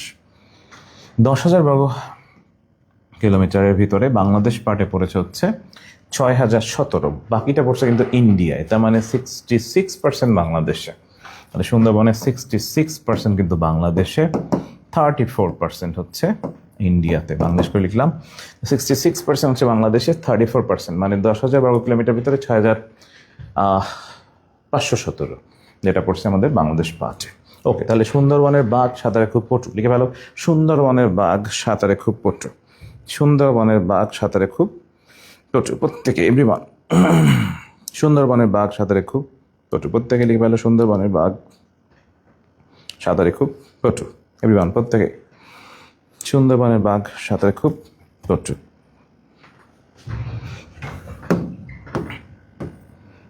ওকে, আমরা একটু আগে শিখছিলাম, এটা মুখে মুখে শিখে ফেলছি, যে ভারতের সীমান্তবর্তী 5টা রাজ্য, যেটা পড়ছিলাম একটু আগে, যে এটিএম এখন এমপি। ওকে, এটিএম এখন এমপি।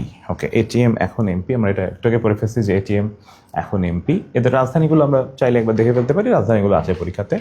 যে ভারতের 5টা রাজ্যের সাথে বাংলাদেশের যে বর্ডার, সেটা মনে রাখবো হচ্ছে এটিএম এখন এমপি, এই নিমনিক দিয়ে, যে এটিএম এখন এমপি, এটা দিয়ে মনে রাখতে পারো পুরোটা, যে এটিএম এখন এমপি। ওকে, তো এ দিয়ে বলছিলাম আসাম, টি দিয়ে ত্রিপুরা, এম দিয়ে মিজোরাম, তারপর একটা এম দিয়ে মেঘালয়, আর পি দিয়ে হচ্ছে পশ্চিমবঙ্গ, ওয়েস্ট বেঙ্গল। ওকে, তাহলে 5টা, যে 5টা হচ্ছে আমাদের আসাম অথবা ত্রিপুরা, মিজোরাম, মেঘালয়, পশ্চিমবঙ্গ। এদের রাজধানীগুলোতে পরীক্ষায় আসে। আসামের রাজধানী হচ্ছে দিসপুর, ত্রিপুরারটা হচ্ছে আগরতলা, তোমরা ওই যে আগরতলা ষড়যন্ত্র মামলা শুনছো। মিজোরামেরটা হচ্ছে আইজল, মেঘালয়েরটা হচ্ছে শিলং, এবং ওয়েস্ট বেঙ্গল তো কলকাতা। ওকে, কলকাতা কিন্তু একসময় ক্যালকুত্তা লিখত ওরা, ক্যালকুত্তা। ওকে, ক্যালকুত্তা লিখতো, কিন্তু এখন কলকাতা নামটা। ওকে, তাহলে কলকাতা এখন কিন্তু কে দিয়ে লেখে, ক্যালকুত্তা ছিল না।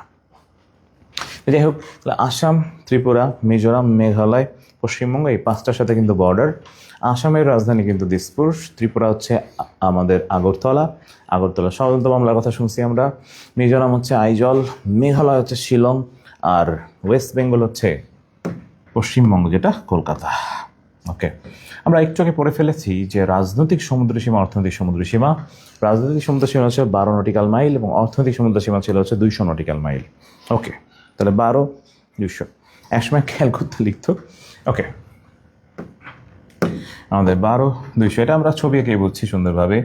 সীমান্তবর্তী জেলাগুলো প্রায় আছে পরীক্ষায়। ওকে, হিউজ পরিমাণে কোশ্চেন আসে। বাংলাদেশের সাথে সীমান্ত আছে 2 দেশের। ওকে, তো কয় দেশের? 2 দেশের। ভারতের সাথে আছে, মিয়ানমারের সাথে আছে। ওকে, ভারত, মিয়ানমার। তাহলে বাংলাদেশের সাথে সীমান্ত আছে হচ্ছে ভারতের, মিয়ানমারের। মোট সীমান্তবর্তী জেলা কিন্তু 32। হ্যাঁ, মোট সীমান্তবর্তী মানে মিয়ানমার আর বাংলাদেশ মিলে, 2টা মিলে কিন্তু, মানে মিয়ানমার আর ইন্ডিয়া মিলে, যদি মিয়ানমার এবং ইন্ডিয়া বলি, এই 2টা মিলে হয় কিন্তু 32। কিন্তু ভারতের সঙ্গে সঙ্গে কিন্তু আমাদের 30টা, মনে আছে কিনা? আমরা এটা তো একটু গায়ে পড়ছি ভালো করে, যে যোগ করলে হয় কিন্তু সেটা 32, কারণ রাঙামাটি কমন, এটা আমরা ছবিতেই পড়ছি। ওকে, আমরা ছিটমহল পড়ছিলাম, মনে আছে কিনা? ছিটমহল। ওকে, ছিটমহল জাস্ট এইটুকু বললেই হবে। তো ছিটমহলের ক্ষেত্রে সবসময় মনে রাখবে, সেটা হচ্ছে যে আমরা যে অমীমাংসিত যে জমিগুলো ছিল, অর্থাৎ ব্যাপারটা এমন যে বাংলাদেশের কিছু জমি ছিল হচ্ছে ভারতের ভিতরে, এবং ভারতের কিছু জমি ছিল বাংলাদেশের ভিতরে। এই অমীমাংসিত জমিগুলোকে বলা হতো ছিটমহল। তো ভারতের যদি বলা হয় থাকে ইন্ডিয়ার ছিটমহল বাংলাদেশের ভিতরে ছিল 4 জায়গায়। সেইটা মনে রাখার টেকনিকটা হচ্ছে কু লা পো নি। ওকে, কু লা পো নি, মানে কু দিয়ে হচ্ছে কুড়িগ্রাম, লা দিয়ে লালমনিরহাট, প দিয়ে হয় পঞ্চগড়, নীলফামারী দিয়ে হয়, নি দিয়ে হয় নীলফামারী।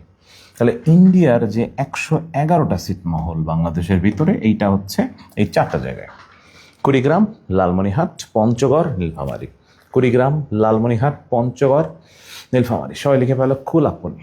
কুড়িগ্রাম, লালমনিরহাট, পঞ্চগড়, নীলফামারী, প্রত্যেকে এভরিওয়ান কুলাপনি। কুলাপনি দিয়ে মনে রাখবে শিওর। কুড়িগ্রাম, লালমনিরহাট, পঞ্চগড়, নীলফামারী। কুড়িগ্রামে হচ্ছে 12টা ছিটমহল অবস্থিত, লালমনিরহাটে 59টা, পঞ্চগড়ে 36টা, এবং নীলফামারীতে হচ্ছে 4টা ছিটমহল। কুড়িগ্রাম, লালমনিরহাট, পঞ্চগড় এবং নীলফামারী, এই 4 জায়গায়। ওকে, তাহলে এই 4 জায়গায় ছিটমহলগুলো। ওকে, আর যদি বলা হয়ে থাকে বাংলাদেশের ছিটমহল কোথায়, বাংলাদেশের ছিটমহল হচ্ছে ইন্ডিয়াতে 51টা। কয়টা? 51টা। কমেন্ট একটু করে ফেলো। বাংলাদেশের হচ্ছে 51টা। এটাও মনে রাখতে পারো টেকনিকে, সেটা হচ্ছে, আমি মনে রাখি এভাবে, সেটা হচ্ছে জকুচ। জ দিয়ে হয় হচ্ছে জলপাইগুড়ি। ওকে, জলপাইগুড়ি।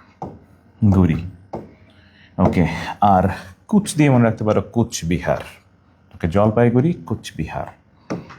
ওকে, কুচ দিয়ে মনে রাখতে পারো কুচবিহার। ওকে, জলপাইগুড়ি এবং কুচবিহার। ওকে, তো এটা আমি মনে রাখি এভাবে, সেটা হচ্ছে জকুচ, জকুচ।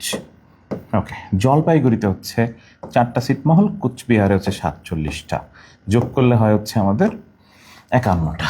তার মানে এই হচ্ছে 162টা ছিটমহল। ইন্ডিয়ার 111টা বাংলাদেশের ভিতরে, বাংলাদেশের 51টা ইন্ডিয়ার ভিতরে। সেই 51টা হচ্ছে 47, 4 যোগ করলে হয় 51, আর এখানে যোগ করলে কিন্তু 111টা হয়।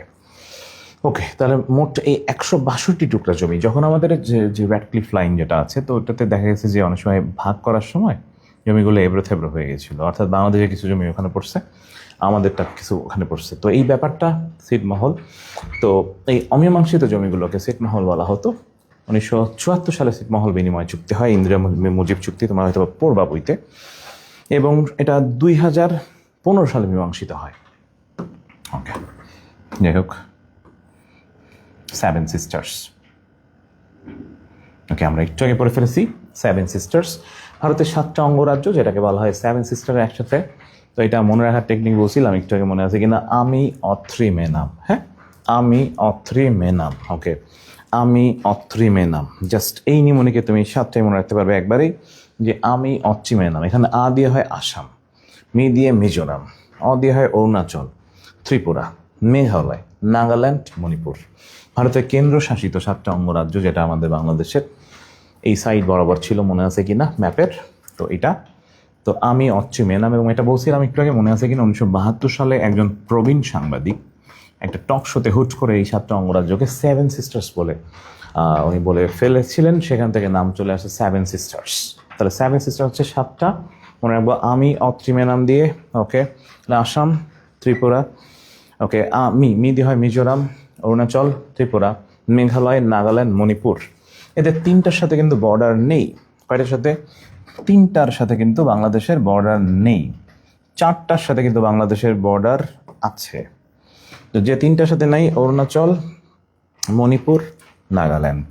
অরুণাচল, মণিপুর, নাগাল্যান্ড, এই 3টার সাথে নেই, বাকি আস্তে আস্তে কয়টার সাথে? বাকি হচ্ছে 4টার সাথে আছে। ওকে, তাহলে মোটামুটি আমাদের কমপ্লিট। আমাদের জন্য 10টা কুইজ আছে, আমরা 10টা কুইজ একটু কষ্ট করে আনসার করলে আমাদের ক্লাস কমপ্লিট। বাংলাদেশ পরিচিতি পার্টটা একটু বড়, এই পার্টে আসলে মূলত একটু কনফিউজিং কোয়েশ্চেন বেশি। আমরা এবার যেটা করবো সেটা হচ্ছে যে আমাদের এই পার্টে কিছু কুইজ আছে, আমরা এই কুইজগুলো আনসার করার একটু ট্রাই করি প্রত্যেকেই। ওকে, তোমরা এটাতে পার্টিসিপেট করবা। সেটা হচ্ছে আমরা একটু আগে পড়েছিলাম যে কোশ্চেনগুলো, সেই কোশ্চেনগুলো থেকে আমাদের কুইজগুলো। ওকে, সবাই একটু জাস্ট যেটা করবো সেটা হচ্ছে আমরা কুইজের আনসারগুলো করার ট্রাই করি। ওকে, যেমন আমাদের ফার্স্ট কোশ্চেন ছিল, দহগ্রাম এবং আঙ্গুরপোতা ছিটমহল কোথায় অবস্থিত? অপশন এতে পঞ্চগড়, রংপুর, লালমনিরহাট, নীলফামারী। ওকে, এটা তোমরা আনসার করবা, দেখবো যে কার আগে সঠিক উত্তর হয়। ওকে, দহগ্রাম আঙ্গুরপোতা ছিটমহল কোথায় অবস্থিত? দহগ্রাম আঙ্গুরপোতা ছিটমহল কোথায় অবস্থিত? একটু কমেন্ট সেকশনে জানাবে আমাকে। দহগ্রাম আঙ্গুরপোতা ছিটমহল কোথায় অবস্থিত? পঞ্চগড়, রংপুর, নীলফামারী অথবা লালমনিরহাট? আমি কিন্তু পড়ছি একটু আগে। ওকে, আমি তো তোমাদের একেবারে ফার্স্টে বলছিলাম। ওকে, মিতো লিখছো লালমনিরহাট। ওকে, ভেরি গুড, লালমনিরহাট। অর্পিতা লিখছো, ওকে, ভেরি গুড। অঞ্জনা সরকার, ওকে। স্নেহা লিখছো, ওকে, রাইট। প্রাপ্তি লিখছো, ভেরি গুড, ভেরি গুড। ওকে, এক্সেলেন্ট। আমরা একটু আগে পড়ছি, মনে হয় মনে আছে, লালমনিরহাট জেলায় অবস্থিত। আচ্ছা, পরে কোয়েশ্চেন একটু আগে পড়লাম, ভারতের কতটি ছিটমহল বাংলাদেশের ভৌগোলিক সীমানায় অবস্থিত? ভারতের কতটি ছিটমহল বাংলাদেশের ভৌগোলিক সীমানায় অবস্থিত? ওকে, এবারে কোশ্চেনটা হচ্ছে এটা, ভারতের কতটা ছিটমহল বাংলাদেশের ভৌগোলিক সীমানায় অন্তর্ভুক্ত? দেখি এটা কার আগে হয়। ওকে, ভারতের কতটি ছিটমহল বাংলাদেশের ভৌগোলিক সীমানায় অন্তর্ভুক্ত? ওকে, দেখি এটা কার আগে উত্তর হয়। ওকে, আমাদের ফার্স্টে আনসার করতে হবে। একটু আগে পড়ছে কিন্তু, ভারতের কতটি ছিটমহল বাংলাদেশের ভৌগোলিক সীমানায় অন্তর্ভুক্ত? এটা বিসিএস কোশ্চেন, এবং আমাদের বিসিএস কোশ্চেন থেকে রিপিট হয় প্রচুর। অ্যাডমিশন টেস্টে তোমাদের বিসিএস কোশ্চেন থেকে 2-3টা কোশ্চেন এমনি আসবে সরাসরি ডিরেক্ট, এবং ইংলিশ জিকেতে শিওরলি আসবে। ওকে, 100% আসবে। তাহলে ভারতের কতটি ছিটমহল বাংলাদেশের ভৌগোলিক সীমানায় অন্তর্ভুক্ত? ভারতের কয়টা? একটু কিন্তু পড়ছিলাম, মনে আছে কিনা? আমরা পড়ছিলাম এভাবে, সেটা হচ্ছে মোট হচ্ছে 111টা। ওকে, আর 51টা। ওকে, তাহলে অপশন এই দুইটা, জাস্ট এই দুইটার ভিতর থেকে যে কোনো একটা হবে। টোটাল হয় 162টা। ওকে, তাহলে ভারতের কতটা ছিটমহল বাংলাদেশের সীমানায় অবস্থিত? দেখি কার আগে হয়। ওকে, রাইট। স্মৃতি রয় লিখছো 111, অর্পিতা লিখছো, বি লিখছো, স্নেহা লিখছো। ওকে, রাইট, 111। এটা কিন্তু পড়ছিলাম, হ্যাঁ, 111টা ছিটমহল। রাইট, চলে আসবো পরেরটায়। ভারতের ভিতরে বাংলাদেশের কয়টা ছিটমহল? ভারতের ভিতরে বাংলাদেশের কয়টা ছিটমহল অবস্থিত? ভারতের ভিতরে বাংলাদেশের কয়টা ছিটমহল অবস্থিত? ওকে, ভারতের ভিতরে বাংলাদেশের কয়টা ছিটমহল অবস্থিত? জাস্ট দেখি এটা আনসার করতে পারো কে। ভারতের ভিতরে বাংলাদেশের কয়টা ছিটমহল অবস্থিত?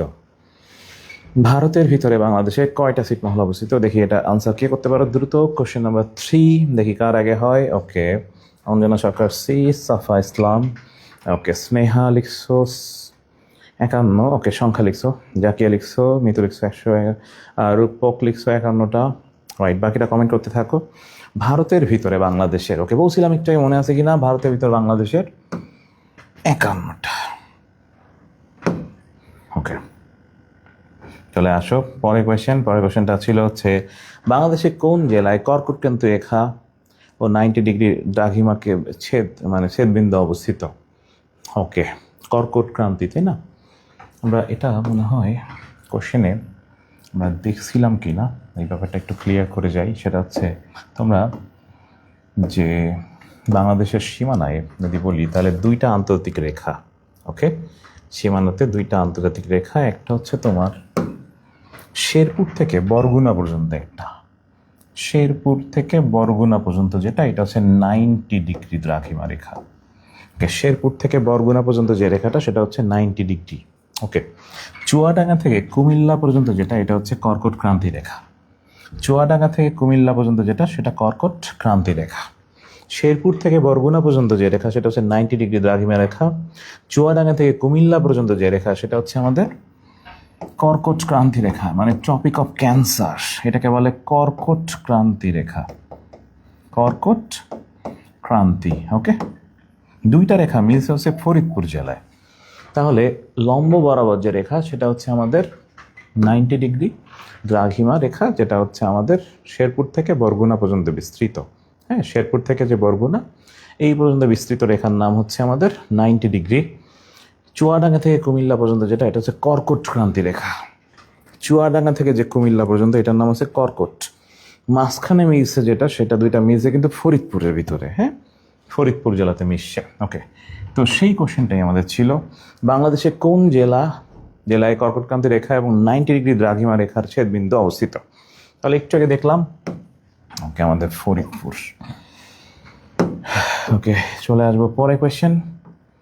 ওকে, এটা তোমরা নিশ্চিতভাবে পারবে, কারণ এটা আমরা একটু আগে পড়েছিলাম। বাংলাদেশ এবং ভারতের মধ্যে সমুদ্র সীমা নিয়ে বিরোধ নিষ্পত্তি যে আদালত হয় কোনটা?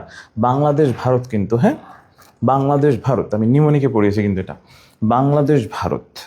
ওকে, বাংলাদেশ ভারতের সাথে যদি বলি, আমরা একটু আগে পড়েছিলাম, মনে আছে কিনা, ইন্ডিয়া, IND।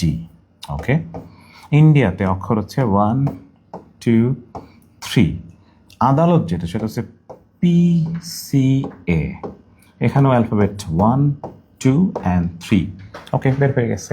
তাহলে ইন্ডিয়ার সাথে যে আদালতে মীমাংসিত হয় সেটা হচ্ছে পার্মানেন্ট কোর্ট অফ আরবিট্রেশন, স্থায়ী সালিসি আদালত, স্থায়ী সালিসি আদালত।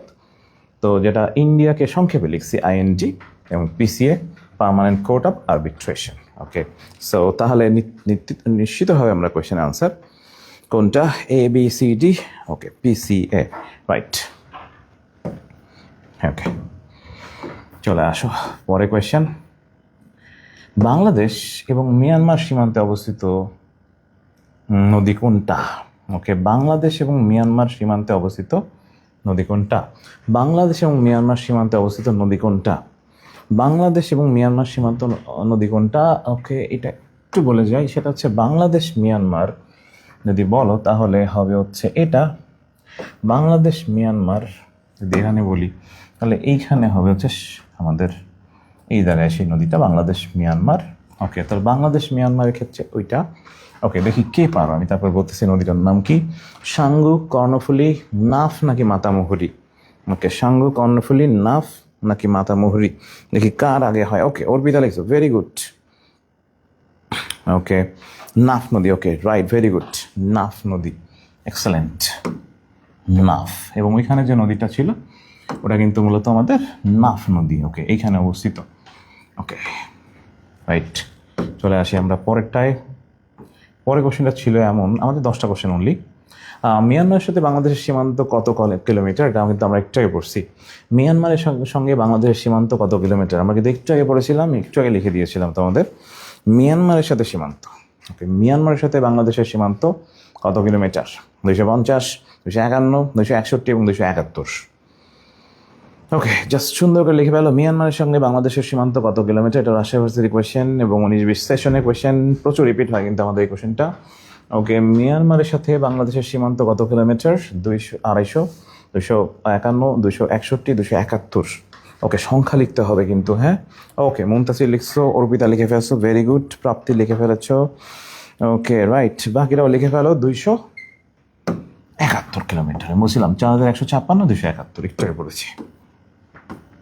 ওকে, আসো এই কোশ্চেনটা তো তোমরা একটু আগে পড়েছিলা যে আমাদের বাংলাদেশের অর্থনৈতিক সমুদ্র সীমা কত।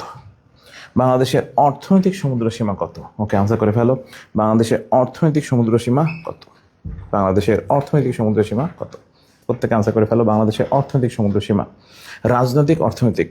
ওকে, ব্যাপারটা এভাবে মনে রাখতে পারো, সেটা হচ্ছে টাকা, মানি, মানির দাম বেশি। মানি কিন্তু মানি হে তো হানি হে। ওকে, তার মানে হচ্ছে মানির দাম বেশি। তাহলে যেটা বেশি, মানি কিন্তু বেশি, পৃথিবীতে মানির দাম হলো সবচেয়ে বেশি। তাহলে সমুদ্র সীমা এটা কিন্তু বেশি। আমরা শিখছিলাম হচ্ছে 12 আর 200 শিখছিলাম, তাহলে 200 নটিক্যাল মাইল। ওকে, যেটা বেশি সেটা হচ্ছে। ওকে, আমরা একটু আগে পড়ছি swatch of no ground. Swatch of no ground একটি খেলার মাঠ, একটি প্লাবনভূমির নাম, বঙ্গোপসাগর একটি খাদের নাম, বঙ্গোপসাগর একটি দ্বীপের নাম। ওকে, বলে ফেলো সোয়াচ অফ নো গ্রাউন্ড কি জিনিস? সোয়াচ অফ নো গ্রাউন্ড, প্রত্যেকে বলে ফেলো সোয়াচ অফ নো গ্রাউন্ড কি জিনিস? ওকে, একটি খেলার মাঠ, একটি প্লাবনভূমির নাম, বঙ্গোপসাগর একটি খাদের নাম, বঙ্গোপসাগর একটি দ্বীপের নাম। ওকে, প্রত্যেকে কমেন্টে বলে ফেলো সোয়াচ অফ নো গ্রাউন্ড কি জিনিস? Swatch of no ground. দেখি কার হয়। ওকে, শারমিন লিখে ফেলছো সি, সাফা লিখছো সি, ওকে, মিতু লিখছো সি। ওকে, বাকিরা একটু লিখে ফেলো, অর্পিতা লিখছো সি, রাইট। বঙ্গোপসাগর একটি খাদের নাম, আমরা দেখে ফেলেছিলাম প্রথমেই ক্লাসে, তারা পরে আসো ছবিটা দেখে নিও। খাদের নাম, ওকে, এটা কিন্তু খাদের নাম, আর খাদ্যের নাম না কিন্তু, দেখা হলে তুমি খাদ্যের নাম পড়া শুরু করে দিলা। ওকে, আমাদের এরপরে কোয়েশ্চেন, লাস্ট কোয়েশ্চেন, দেখি এটা কার হয়। বাংলাদেশের প্রথম সাইবার সিটি। ওকে, বাংলাদেশের প্রথম সাইবার সিটি কোনটা? এটা কিন্তু আরইউর কোয়েশ্চেন 21-22 সেশনে। কুমিল্লা, ঢাকা, চট্টগ্রাম, সিলেট। এটা আনসার করে ফেলবো সবাই। বাংলাদেশের প্রথম সাইবার সিটি। ওকে, বাংলাদেশের প্রথম সাইবার সিটি, প্রত্যেকে আনসার করে ফেলো। বাংলাদেশের প্রথম সাইবার সিটি কোনটা? ওকে এভরিওয়ান, প্রত্যেকে।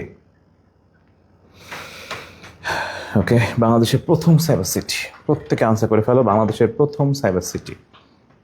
ওকে, 10 নম্বর সহ লিখবা, বাংলাদেশের প্রথম সাইবার সিটি কোনটা?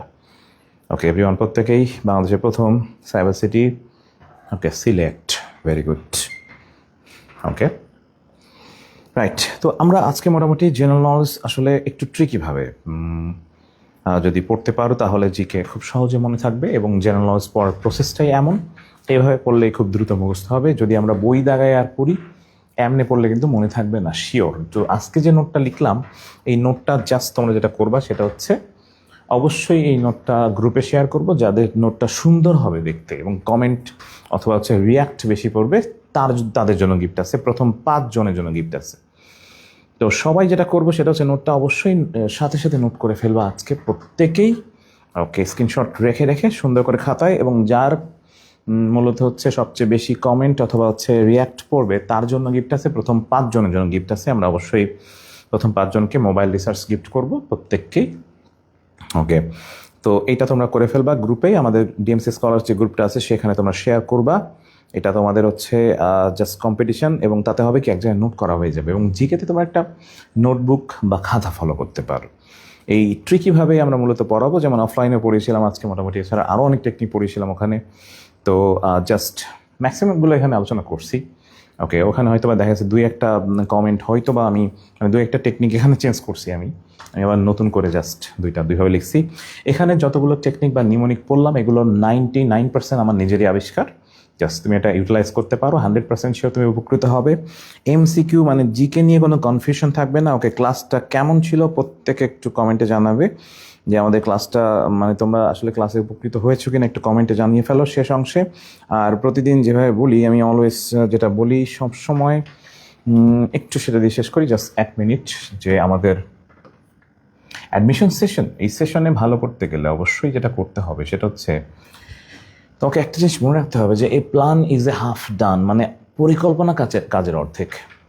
তুমি যদি একটা পরিকল্পনা মাফিক কাজ করতে পারো তাহলে সেটা তোমার ওই কাজের অর্ধেক হয়ে যাবে। তো আমি আসলে যেটা সবসময় বিশ্বাস করি এটা হচ্ছে 3R, it will change your life. First one, range, roadmap and revision. Okay, মানে 3R বলতে বোঝাচ্ছি আমি 3টা R। তার মানে পড়ার রেঞ্জ কম নিয়ে যদি রিভিশন বারবার দিতে পারো, একটা রোডম্যাপ যদি তুমি এখন থেকেই জাস্ট রুটিন যেটা, এবং যদি তুমি রিভিশন করতে পারো পড়াটা, অর্থাৎ সিলেবাসটাকে কয়েকবার রিভিশন করাটা খুব জরুরি। আর 3D, it will change your life. Okay, একটা হচ্ছে আজকে বলছিলাম, মনে আছে কিনা অফলাইন ক্লাসে, dedication, determination and discipline. Dedication, determination and discipline, এই 3টা জিনিস যদি তোমার ভিতরে থাকে তুমি 100% শিওর চান্স পাবেই। বলছি ডেডিকেশন, ডিটারমিনেশন অ্যান্ড ডিসিপ্লিন, এই 3টা জিনিস যদি একটা মানুষের ভিতর থাকে তাহলে সে কখনো ব্যর্থ হয় না। এটা যেন মনে থাকে, ডেডিকেশন থাকতে হবে, ডিসিপ্লিন, ডিটারমিনেশন। ওকে, সবার প্রতি রিকোয়েস্ট থাকবে হচ্ছে মাঝে মাঝে অনেক সময় দেখা যেতে পারে যে তুমি বিরক্ত হচ্ছ পড়তে পড়তে, শর্ট টাইম তো একটু পড়া দেওয়া, দেখা যেতে পারে যে আমরা একটু পড়া বেশিও দিতে পারি মাঝে মাঝে। জাস্ট মনে রাখবে 2টা জিনিস, যে I can and I will. Okay, আজকে বুঝিয়েছিলাম ক্লাসে, মনে আছে কিনা, যে I can and I will, মানে আমি পারি, আজীবন পারছি এবং আমি পারবো, এই ব্যাপারটা যেন মনে থাকে সবার। তো I can and I will, এই ব্যাপারটা মনে রাখো। আর তুমি চান্স পেলে অবশ্যই যেটা হবে সেটা হচ্ছে যে আম্মুকে জড়িয়ে ধরে বলা হবে যে আম্মু আমি চান্স পেয়েছি, আমি আপনার সন্তান, বা আমি ডাক্তার হচ্ছি, বা আমি মেডিকেল সায়েন্সে চান্স পেয়েছি। আব্বুকে জড়িয়ে ধরা হবে এবং জড়িয়ে ধরে বলা হবে যে আব্বু আমি চান্স পেয়ে গেছি। সেই দিন, আগের দিন বলেছিলাম, মনে আছে এখানে ক্লাসের লাস্টে, তোমরা দেখছো কিনা ভিডিওটা, শেষের দিকে দেখো। তো সেই কাঙ্ক্ষিত সাদা অ্যাপ্রন, যেটা 12 বছরের স্বপ্ন ছিল, লালিত স্বপ্ন, তো সেটাকে ধারণ করতে গেলে অবশ্যই তোমাকে খুব বেশি পরিশ্রমী হওয়ার পাশাপাশি ডিসিপ্লিন ওয়েতে পড়তে হবে, ফোকাসড ওয়েতে পড়তে হবে, এলোমেলোভাবে না, হ্যাফেজার্ডভাবে না, বই দাগিয়ে পড়া না। আমি কিন্তু জেনারেল নলেজটা অলওয়েজ এভাবে পড়াই, যে কোনো টপিকই আমি এইভাবে পড়াই, সেটা ইতিহাস হোক, সংবিধান হোক, অর্থনীতি হোক, শিক্ষা ব্যবস্থা হোক, অথবা গানগুলো হোক, খেলাধুলা হোক, সবই সেম। তো তোমাকে মেন্টর বাছাইয়ের ক্ষেত্রে অবশ্যই সচেতন হতে হবে। আমাদের অলরেডি কোর্সে এনরোল চলতেছে। আমরা দ্রুত যারা সেরা ক্লাসের সঙ্গী হতে চাই তারা অবশ্যই আমাদের কোর্সে এনরোল করে ফেলো। ক্লাসটা কেমন ছিল অবশ্যই সবাই আমাকে একটু জানাবে। আর তুমি চান্স পেলে তোমার আম্মুকে জড়িয়ে ধরে বলা হবে যে আম্মু আমি চান্স পেয়ে গেছি। ওকে, এই ব্যাপারটা যেন হয়, না হলে কিন্তু বিপরীত হবে। তোমার মা সেই মা যে মা কিন্তু কেঁদে ফেলবেন হয়তো বা তুমি যদি চান্স না পাও। সবার প্রতি আর্নেস্ট রিকোয়েস্ট থাকবে একটা ভালো ক্যাম্পাস হোক, এবং এই ক্যাম্পাসটা তোমার আম্মু এবং আব্বু ডিজার্ভ করে, তাদেরকে যেন আমরা গিফট দিতে পারি। তো আমি অল টাইম বলি যে আমার ভাই বোনরা যদি ক্যাম্পাসে যায় আমার কাছে মনে হয় যে আমি নিজেই গিয়েছি। আমি মেডিকেল সায়েন্সে পড়তে পারিনি, আমার এই একটা আক্ষেপ কাজ করে প্রচুর পরিমাণে, এবং আমি সায়েন্স ব্যাকগ্রাউন্ডে ছিলাম। আমি তোমাদের ফিজিক্স বই বা বায়োলজি বা কেমিস্ট্রি বইয়ের সব টপিক বুঝি, আমি নিজেও পড়েছি বইটা। তখন একটা আক্ষেপ জাগে নিজের ভিতরে যে আসলে কেন পারলাম না মেডিকেল সায়েন্সে যেতে। তো এটা নিজেই হয়তো বা রেসপন্সিবল বা নিজে দায়ী। তো তোমাদের লাইফটা অনেক সুন্দর হোক, এই শুভকামনা সবার প্রতি, এবং অবশ্যই ভালো থাকবো, সুস্থ থাকবো, এবং দেখা হবে সবার সাথে বিজয়।